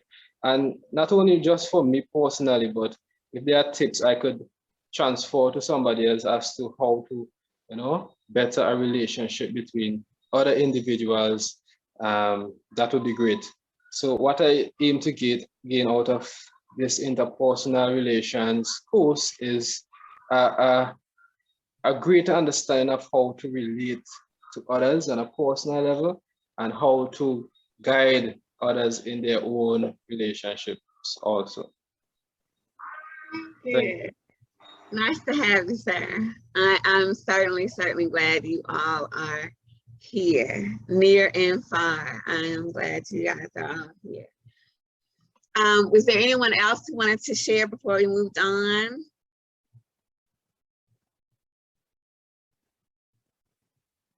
Okay, so I think we have a pretty good foundation.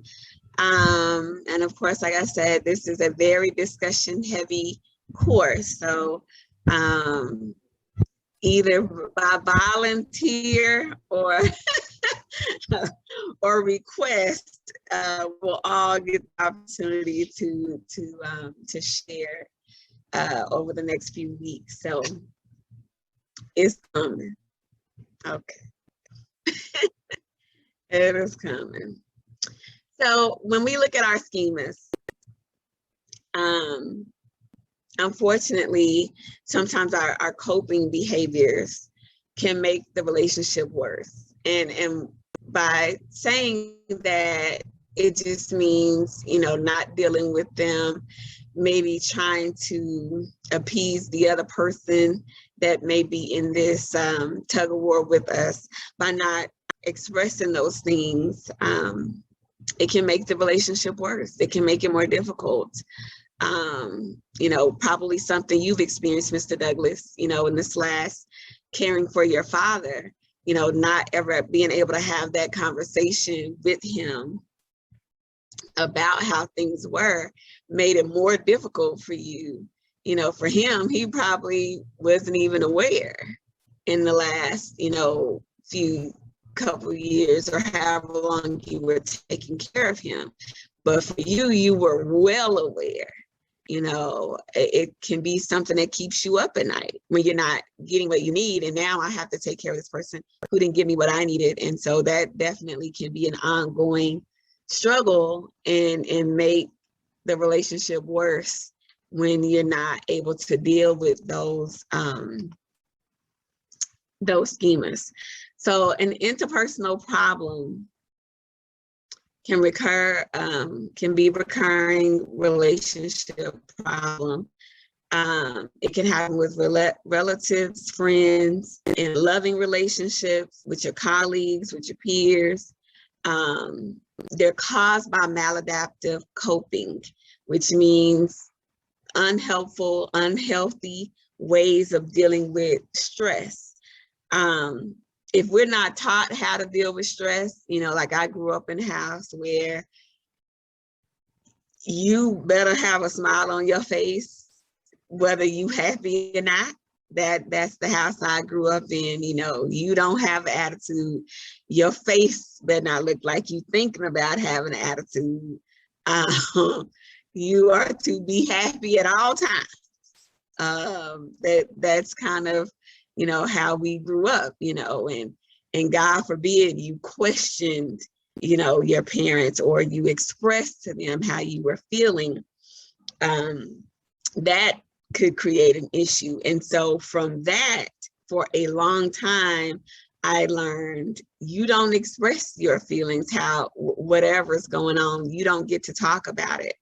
And which made it difficult growing up for me to communicate how I was feeling.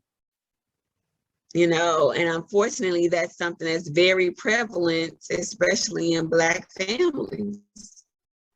You know, you don't talk about how you're feeling. You don't have feelings. You're a child. You don't have feelings. And so that's what we're taught. So certainly, if we're taught that we don't have feelings, then how can we have healthy ways of dealing with them? And so some of the causes of those interpersonal problems are attacking, you know, being judgmental and critical of others, or withdrawing, you know, wanting to avoid the situation altogether. I'm just not going to deal with it. But we all know that that doesn't help. As much as we try to ignore, avoid, withdraw, the feeling what's going on is still prevalent inside. Being clingy. I recently was dating a guy who was going through this, and it was tough. I mean, I finally just had to tell him, brother, you need to go to counseling. You need counseling because you are one clingy dude. Like, you just need the amount of time in the world that nobody can give. But it was because he had a lot of unresolved interpersonal issues with his mother and his father. And so he was very dependent, very time dependent, just constantly needing to be on the phone or text messaging or being together. And it's like, ooh. And so that's definitely, I don't even know if I would call it the cause, but I would definitely call it the consequence of having unresolved interpersonal problems. And then blaming. you know, it's always somebody else's fault, and never being able to accept responsibility for our part.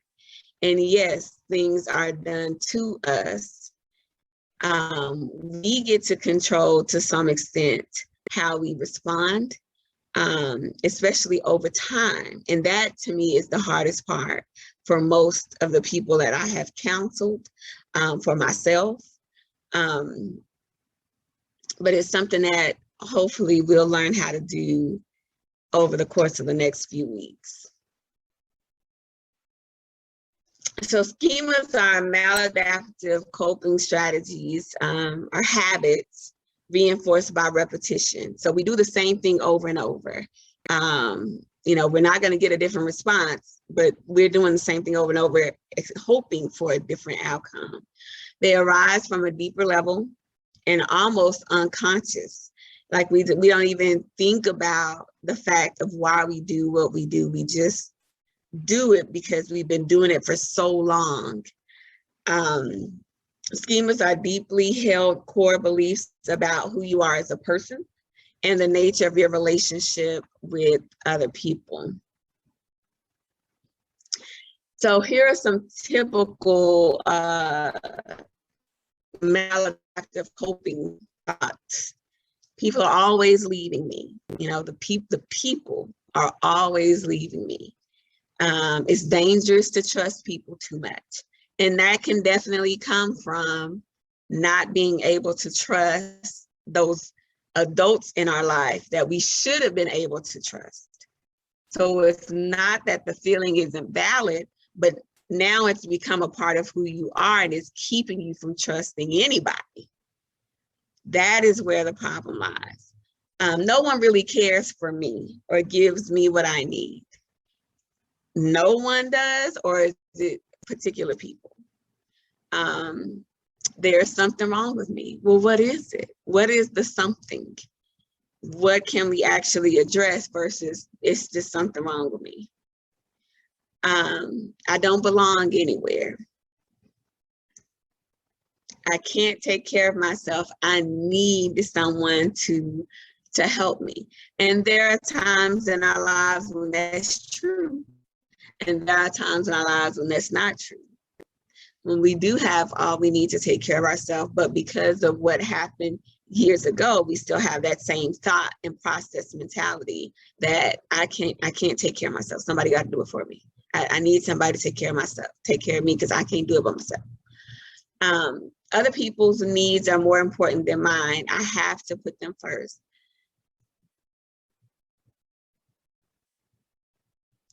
That is a schema because at times, and I've seen this, I still see it as an educator, where I have students that have parents who are on drugs.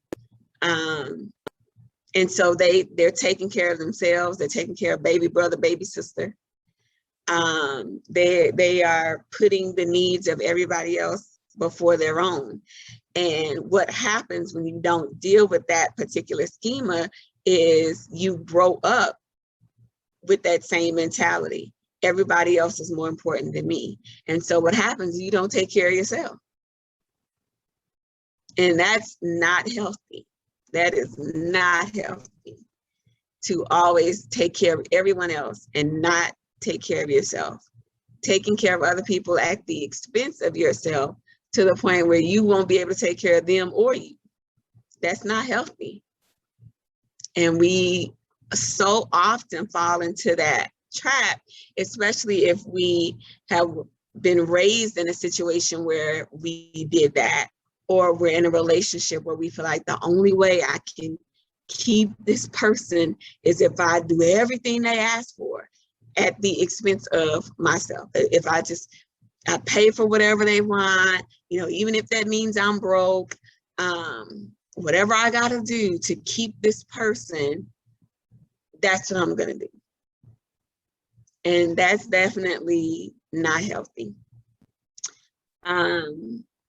I should function at the highest level. Mistakes are unacceptable. This is something I struggled with for a long time, a very long I went into this perfectionist phase, and because I wanted my dad to be proud of me, like I so wanted my parents to be proud of me.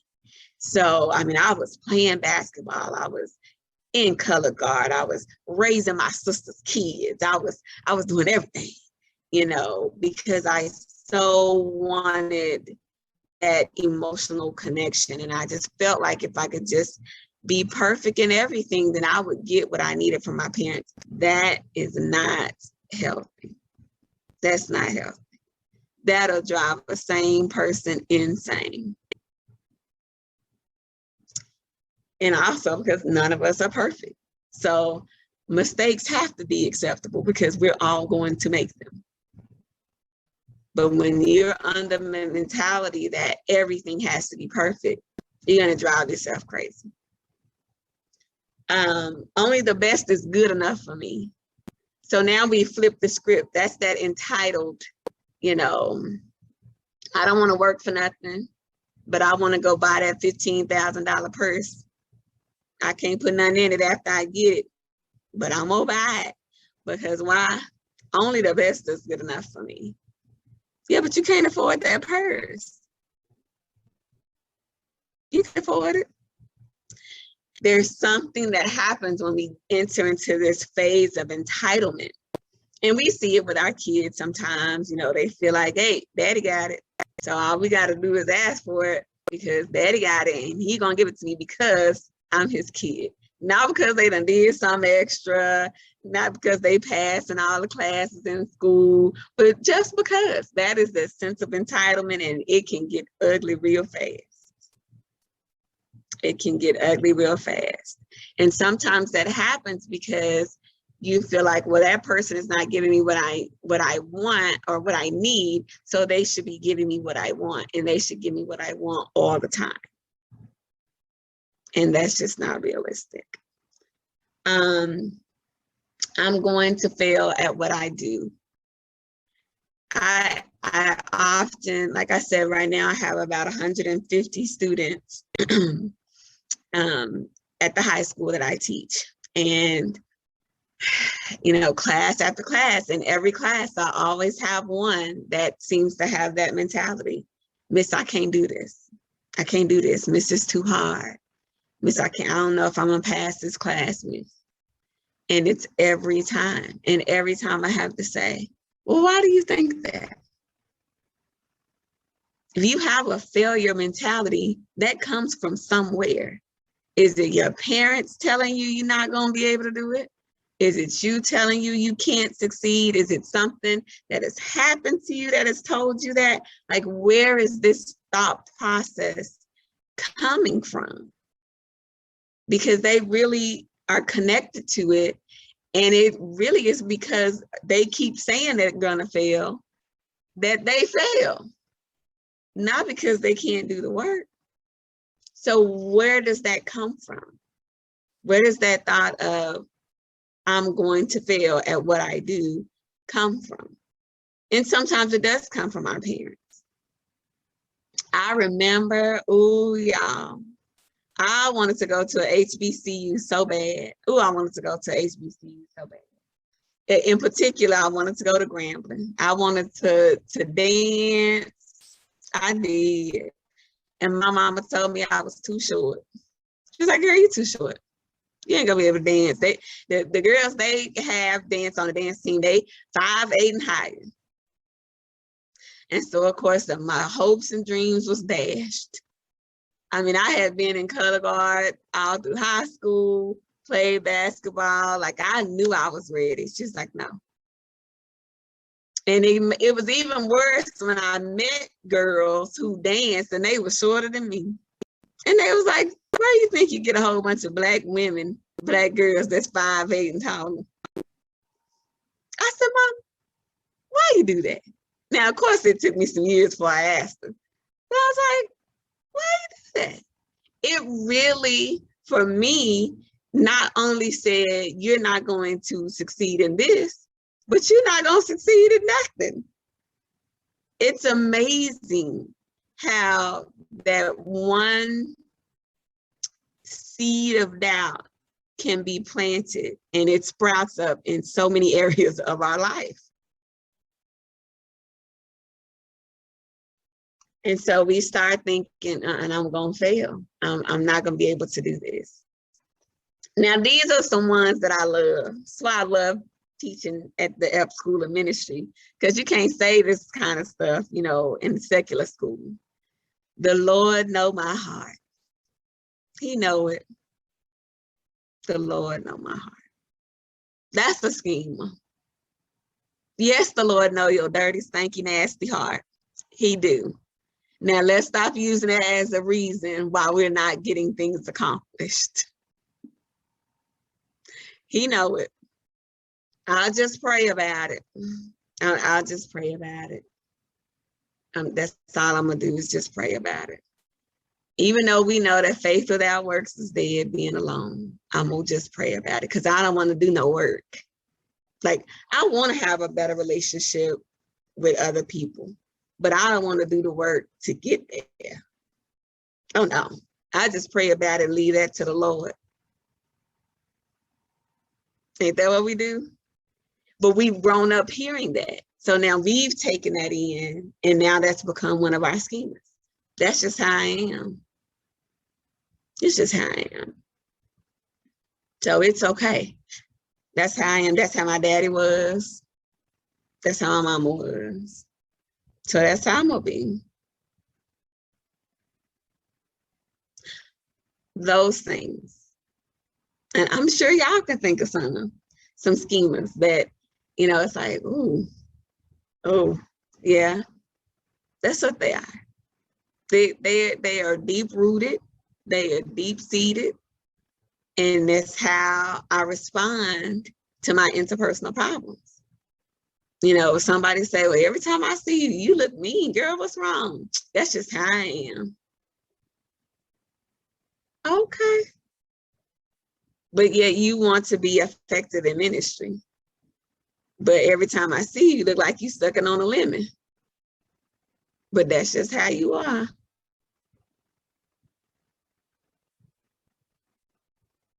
Something to think about. So the danger in holding on to our schemas and our maladaptive way of handling things is that we act out on them over time. You know, we do. We say the Lord know our heart, because then we don't have to deal with our issues. If the Lord already know, then that's how the Lord made me. Did he really make you like that though? It's difficult to change because it's difficult to deal with. It's difficult to look at ourselves and say, yeah, my mom and dad did do some pretty rotten things. They made some pretty bad decisions. But at what point did I make the decision to do something different, to address how what they did impacted me?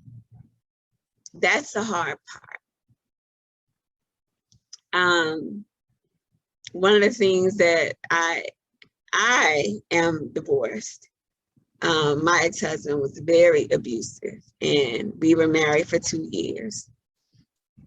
And so I've worked with other women who were in domestic violence situations. And I asked them, I often say to them, have you taken the time to see what your part in the abuse was? And the eyes get big, and I can't believe you said that I had something to do with that. You stayed. Why did you stay? I'm not saying you provoked him. I'm not saying that you made him, or that anybody deserves to be physically abused, spiritually abused, emotionally abused. But once the abuse began, why did you stay? Because if nothing else, that was your part in it. He can't abuse what's not there. Why did you stay? That was something I had to answer for myself. And I realized that one of the reasons why I stayed is because even though it was a negative emotion, at least he was showing some emotion. The emotion I didn't get from my dad, at least I got that from him. And so I stayed a couple of battles too long, longer than I should have. But at least I felt like, okay, I'm getting some kind of emotional response. This is why schemas are so bad when you don't address them, because it is an unhealthy, unhelpful way of dealing with things.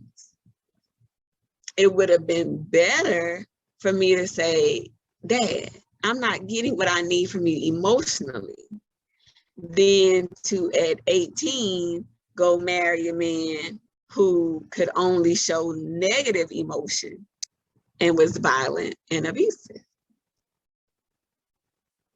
But these are how, when you act out on those schemas, on those negative thoughts without taking a healthy, positive route, they only get worse. They only get worse. And maybe not with that person, like it didn't get worse with my dad, because the situation didn't get better or worse with my dad. It stayed the same at that point. But it got way worse for me with my ex-husband, because I was trying to get something from him that I didn't get from my dad.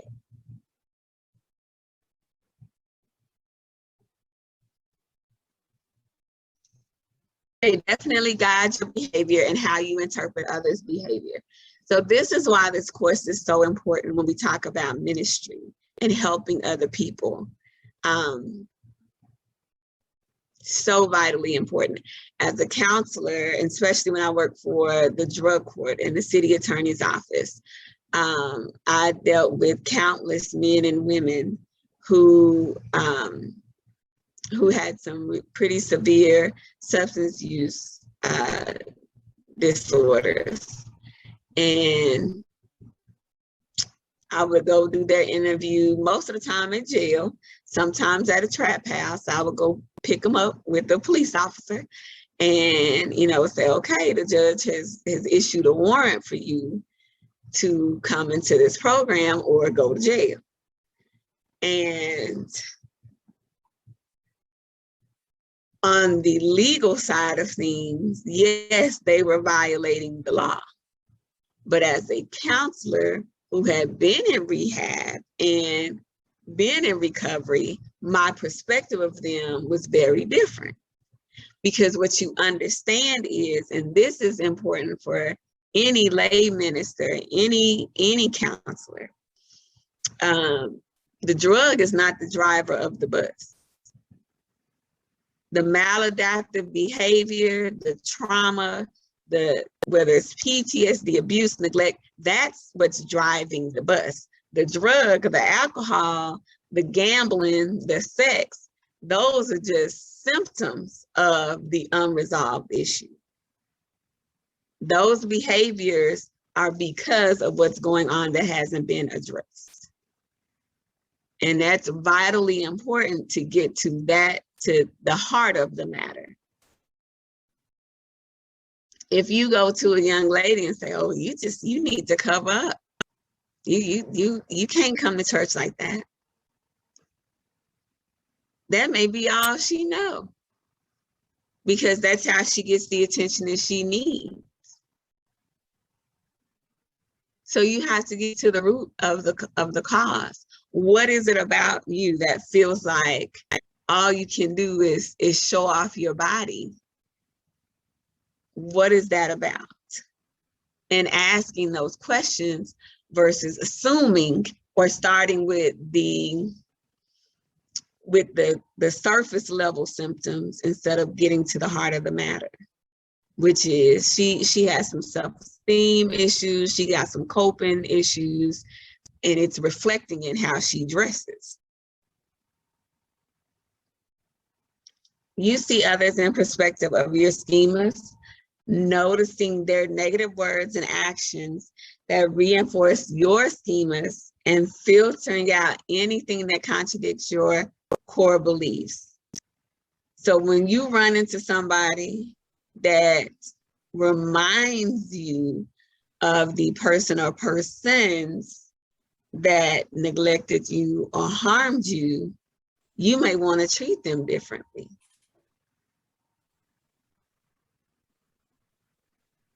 Because you say to yourself, you don't say it to them, but you say to yourself, you just like my mama. And that is a hard place to be in ministry. As a counselor, God would send me clients that reminded me of my parents. It's like, how are you going to handle this? How are you going to help this person who is not reminding you of yourself?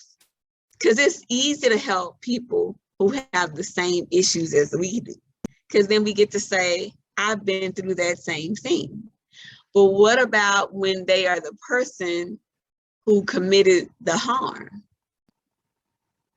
Do you still show them the same love, same care, same concern, same love of Christ as you would that person who you can relate to because y'all have gone through the same thing? When you haven't dealt with your issues, it's hard to do. It's hard to do. When you have addressed your issues, it's a lot easier. A lot easier. Trying to make sure we get through this first little part. So overcoming interpersonal problems, we need to uncover our own schemas, identify our maladaptive coping strategies, whatever they may be.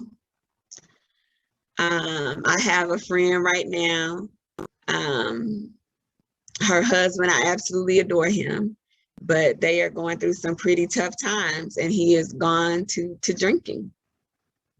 I mean, he's not an angry guy. First, it was just a couple beers, get home, drink a couple beers, and that's turned into, she don't know the last time he's actually eaten a meal. Now he just drinks. That's a maladaptive coping strategy. Drinking is not illegal. He's an adult, but it's certainly unhealthy. And when it gets to the point where you're not eating actual healthy food and all you're doing is drinking, it certainly is unhealthy for you. But one of the things we have to address is that generally Black people don't go to counseling, lay counseling, professional counseling. We don't go to counseling, and especially Black men. We still have a stigma in our community about going to counseling, about being in groups, about doing that one-on-one work. So that's something that we have to overcome. We have to identify our own core values about how you want to be in your relationships. One of the things I'm so proud of you, Mr. Douglas, is that you decided, I'm not going to be that same way with my kids that my dad was with me. But you see the struggle that's happening with your brother. He's struggling with that because he is following the example that he saw instead of going the opposite direction. That's hard to do. It's easier to follow what we see than it is to do something different, even if what we see is wrong. That's why so many women stay in abusive relationships.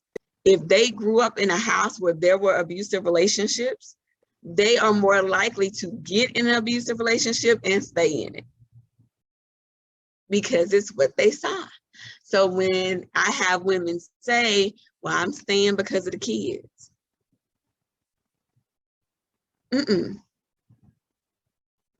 Kids don't need to see that, because your baby girl is going to grow up and say, oh, well, this is how my dad showed love to my mom. He beat her up, so it must be how it's supposed to be. So she'll bypass Mr. Nice Guy and go straight to Mr. Thug beat me up, because that's what was exampled in the home.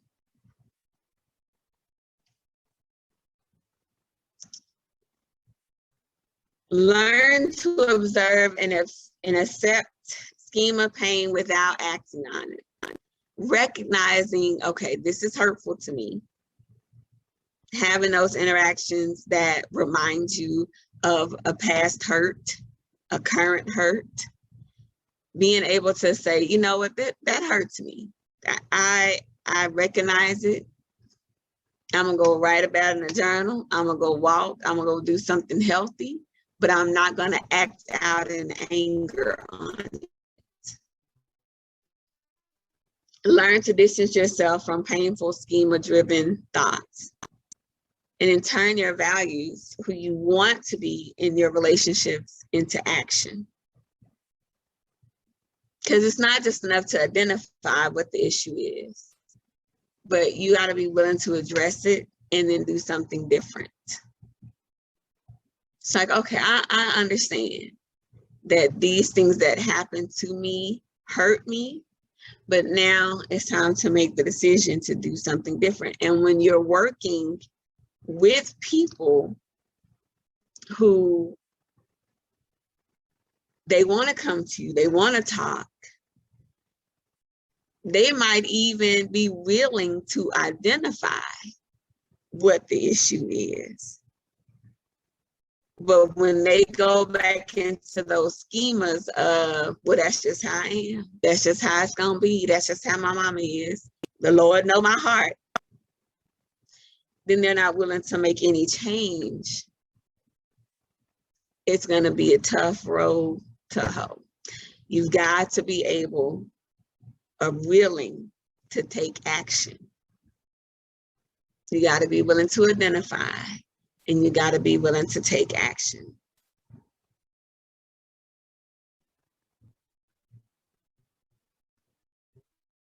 So yeah, I think that was the last one I have for that, for overcoming information problems. So that's our first chapter in our workbook. And of course, they have some different examples in there that we can read. But what you guys are, or what I'm wanting you to do for next class is to, in chapter 2, there is the identifying your schemas. So you will go through uncovering your schemas. It's on page 10. It starts on page 10. And you will go through to page 16. So first you need to answer true, false on each of those, 10 through 14. And then afterwards you'll get your scoring, which is done pages 14 through 16. So that's what I want you to work on for homework. Usually when I say that to my students, they be like, well, we gotta have homework. Y'all have homework. So that's what I would like for you guys to do for homework. It is a required activity. So no one should be saying, I didn't do it, the dog ate it. No dogs, no eating of the homework. We got to get the homework done. Okay. All right. So that is your homework for this workbook. Our other book, I'm just going to talk about it briefly, and then we're gonna go. So these two books work together. The first chapter in this book, the first chapter talks about dealing with ourselves. Because again, how can we really how can we really help other people until we have dealt with ourselves and have a healthy self-concept? That doesn't mean you see yourself as perfect, because we all have flaws. So hopefully that helps you to be confident in that. One of the things that stands out to me in this book that I really, really like, it says that our worth is bestowed on us from God. God gives us our worth. And if we really have connected our self-value to what God has given us, then we know we are valuable. But if we're basing our concept of ourselves from the world, then we'll never add up, ever. Because in the world, there's always somebody finer, cuter, got more money, a bigger house, a better car, all those things that the world says makes you valuable. But when we get our value from God, as we should, then we understand that yes, we are flawed. Yes, we are weak. Our best is filthy rags. But because we are his children, that gives us our value, and we are invaluable people. We are invaluable people. Not perfect, but you can't put a price tag on us. So as you read through these first few chapters, and they're very short, they're pretty short. That's what I want you to look at and focus on. When I'm going to send out the exam the short answer questions, and they're going to be based off of these first few chapters. I guess I spent a little more time on the interpersonal introduction than I wanted to, but it's okay. As you read through these first few chapters, I want you to really look at where you place your value, where it came from. Like, do you have a healthy self-concept for you? Not how other people see you, but how do you see yourself? Do you feel like, oh, well, I thought by this age and stage in life, I would be so far along. And because I'm not, I'm struggling with this area. I know for me, you know, being a 41-year-old Black woman, not married with no kids, people look at me like I got a disease. You know, and it's like, no, I'm okay. I think I'm all right. I mean, geez. But so much is put on, by this time in your life, you should have this. By this time in your life, you should have that. You know, and if you don't, then you don't have value. If you don't have kids, you're not a woman. I mean, we still have those types of thoughts that we impress on other people. And whether we want to believe it or not, that does get into our spirit. It makes us look at ourselves a different way. But again, if we are getting our value from God and not from people and things, then that should keep us in a right concept of ourselves. So as you're reading through this, I don't want you to just read the words and say, oh, okay, yeah, that sounds good. Okay, all right, self-esteem, got that, made some adjustments, okay. No, I want you to really read this from your perspective for your benefit in ways that only you can really examine and evaluate how you feel about yourself. And that's important, because when you don't have your values and your what you hold dear, your core beliefs in place, then anybody, anything can come and change or make you feel a certain kind of way other than what God has said for you. So that is your charge for this book. We're going to spend a little more time in this book on Thursday than we did today. But don't forget your homework.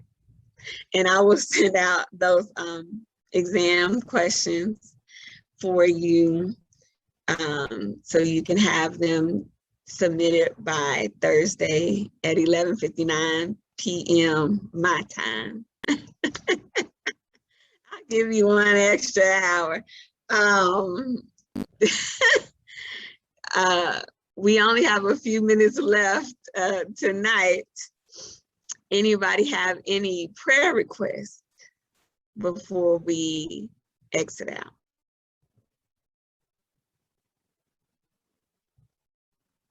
Anybody? Grace to be able to complete all his assignments. Okay. Okay, I got you.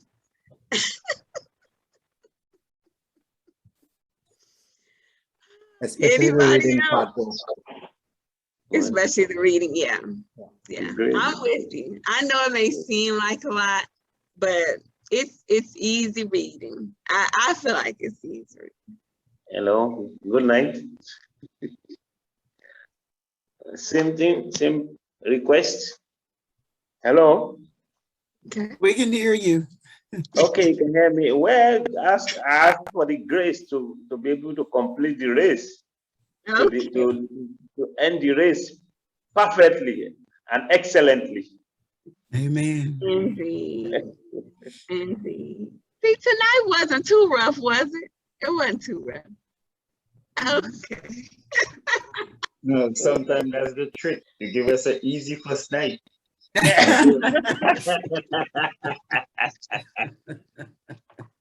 Yeah, something I want to say. Just have something to say. Hello, ma. Hello. Hello. Yes, We we can can. hear you. Just have Yeah, to speak. I just want to confirm the assignment, please. I heard chapter 2, page 16, to identify your schemas. Is that all? Okay, so it goes from it starts on page 10. Okay, It goes, page 10. yeah, it starts on page 10 Okay. and it goes through page 16. Okay. So you have to answer all the questions and then you have to score yourself. Okay. And then you want to do the reading, the first 5 chapters of this book. Okay. Yes, because your exam is mostly gonna come from this reading. Okay. Yeah. Okay. That's the workbook. This is the workbook. Okay. Okay. Great. That has the homework pages 10 to 16 in it. Okay. Great. This great. is the homework, and then this is this reading. The reading. Okay. Yeah, you're gonna read this. This is where your exam is gonna come from. Thank you. Yeah. Just one thing I want to add. Oh. Yes, sir. Yes. You said that you were going to send out the electronic is it for these work assignment or just the exam? Okay, so if you do not have the workbook and you need me to send you the worksheets, then I will send you that if you don't have the workbook. But I am, for the exam, that is going to be emailed to you. Yes. So the exam will be emailed? Yes. Oh, okay. Yes. Yes, ma'am. So it says on the syllabus or in the workbooks, we do chapter 2 and 3, right? I'm just gonna have you do chapter 2. Okay. Yeah, I'm just gonna have you do chapter 2. See, I'm already giving you some grace. Thank you. Yeah, the first night. Give you praise, and the Lord already answered your prayer.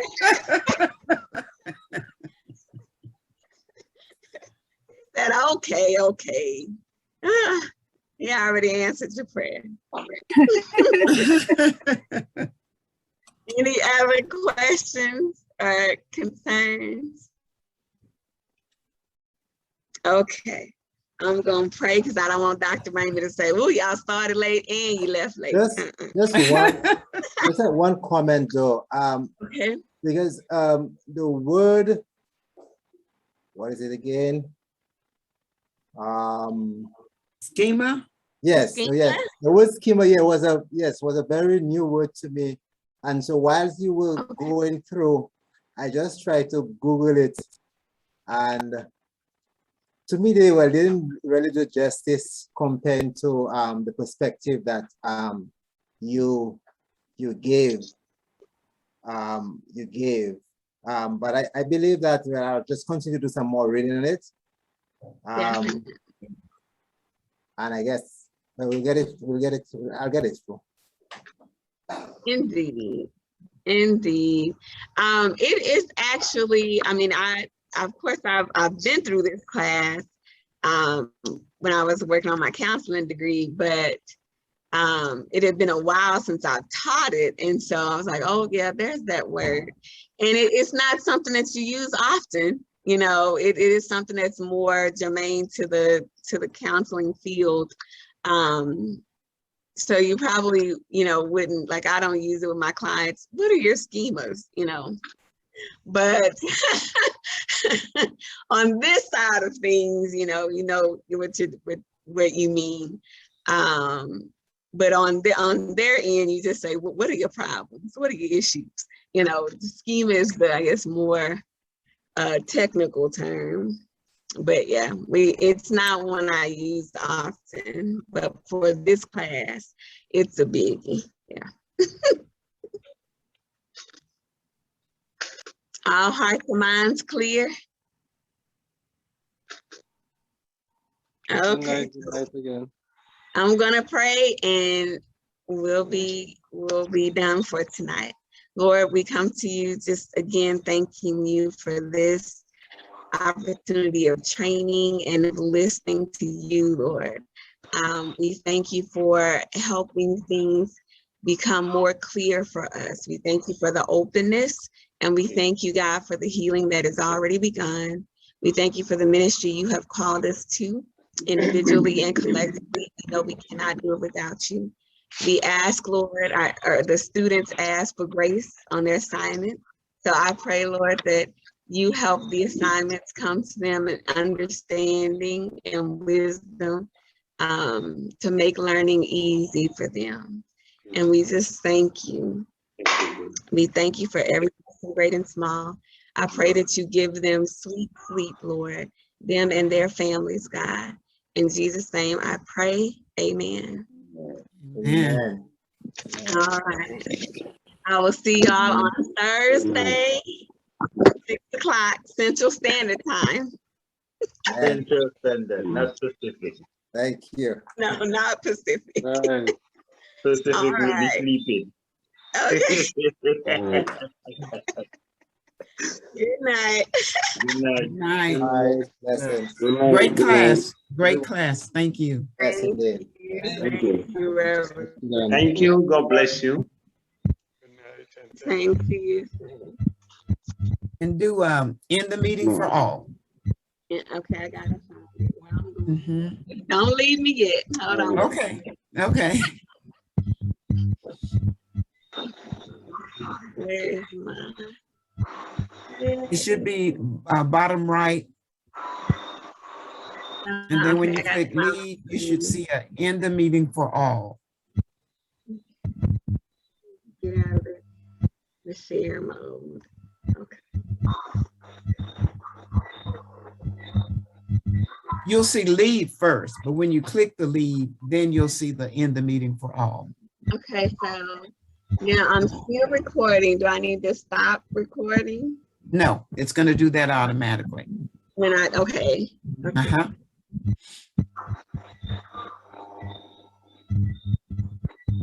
I don't see where I get to leave it. It wants me to meet forever. Do you see the word leave? It should be on your menu. You may have to move your mouse to make your menu pop up. Okay. And then it should be the bottom right. It should be a little red box that says leave. I see do not disturb. Do But not now disturb. I know what you're talking about, but it won't let me. It won't let Okay. me. Are you in full screen mode? Yes, ma'am. Well, it should definitely be showing it to you. Oh, And okay. I have an end. You have an end? Okay, maybe you see end since I'm sorry. You're the host, so you see end, my bad. But when you click end, you'll still have a end meeting for all. Okay. Okay, I'm sorry. There it is. Yeah. So I need Okay. to not leave meeting, but end meeting for all. Correct. Okay.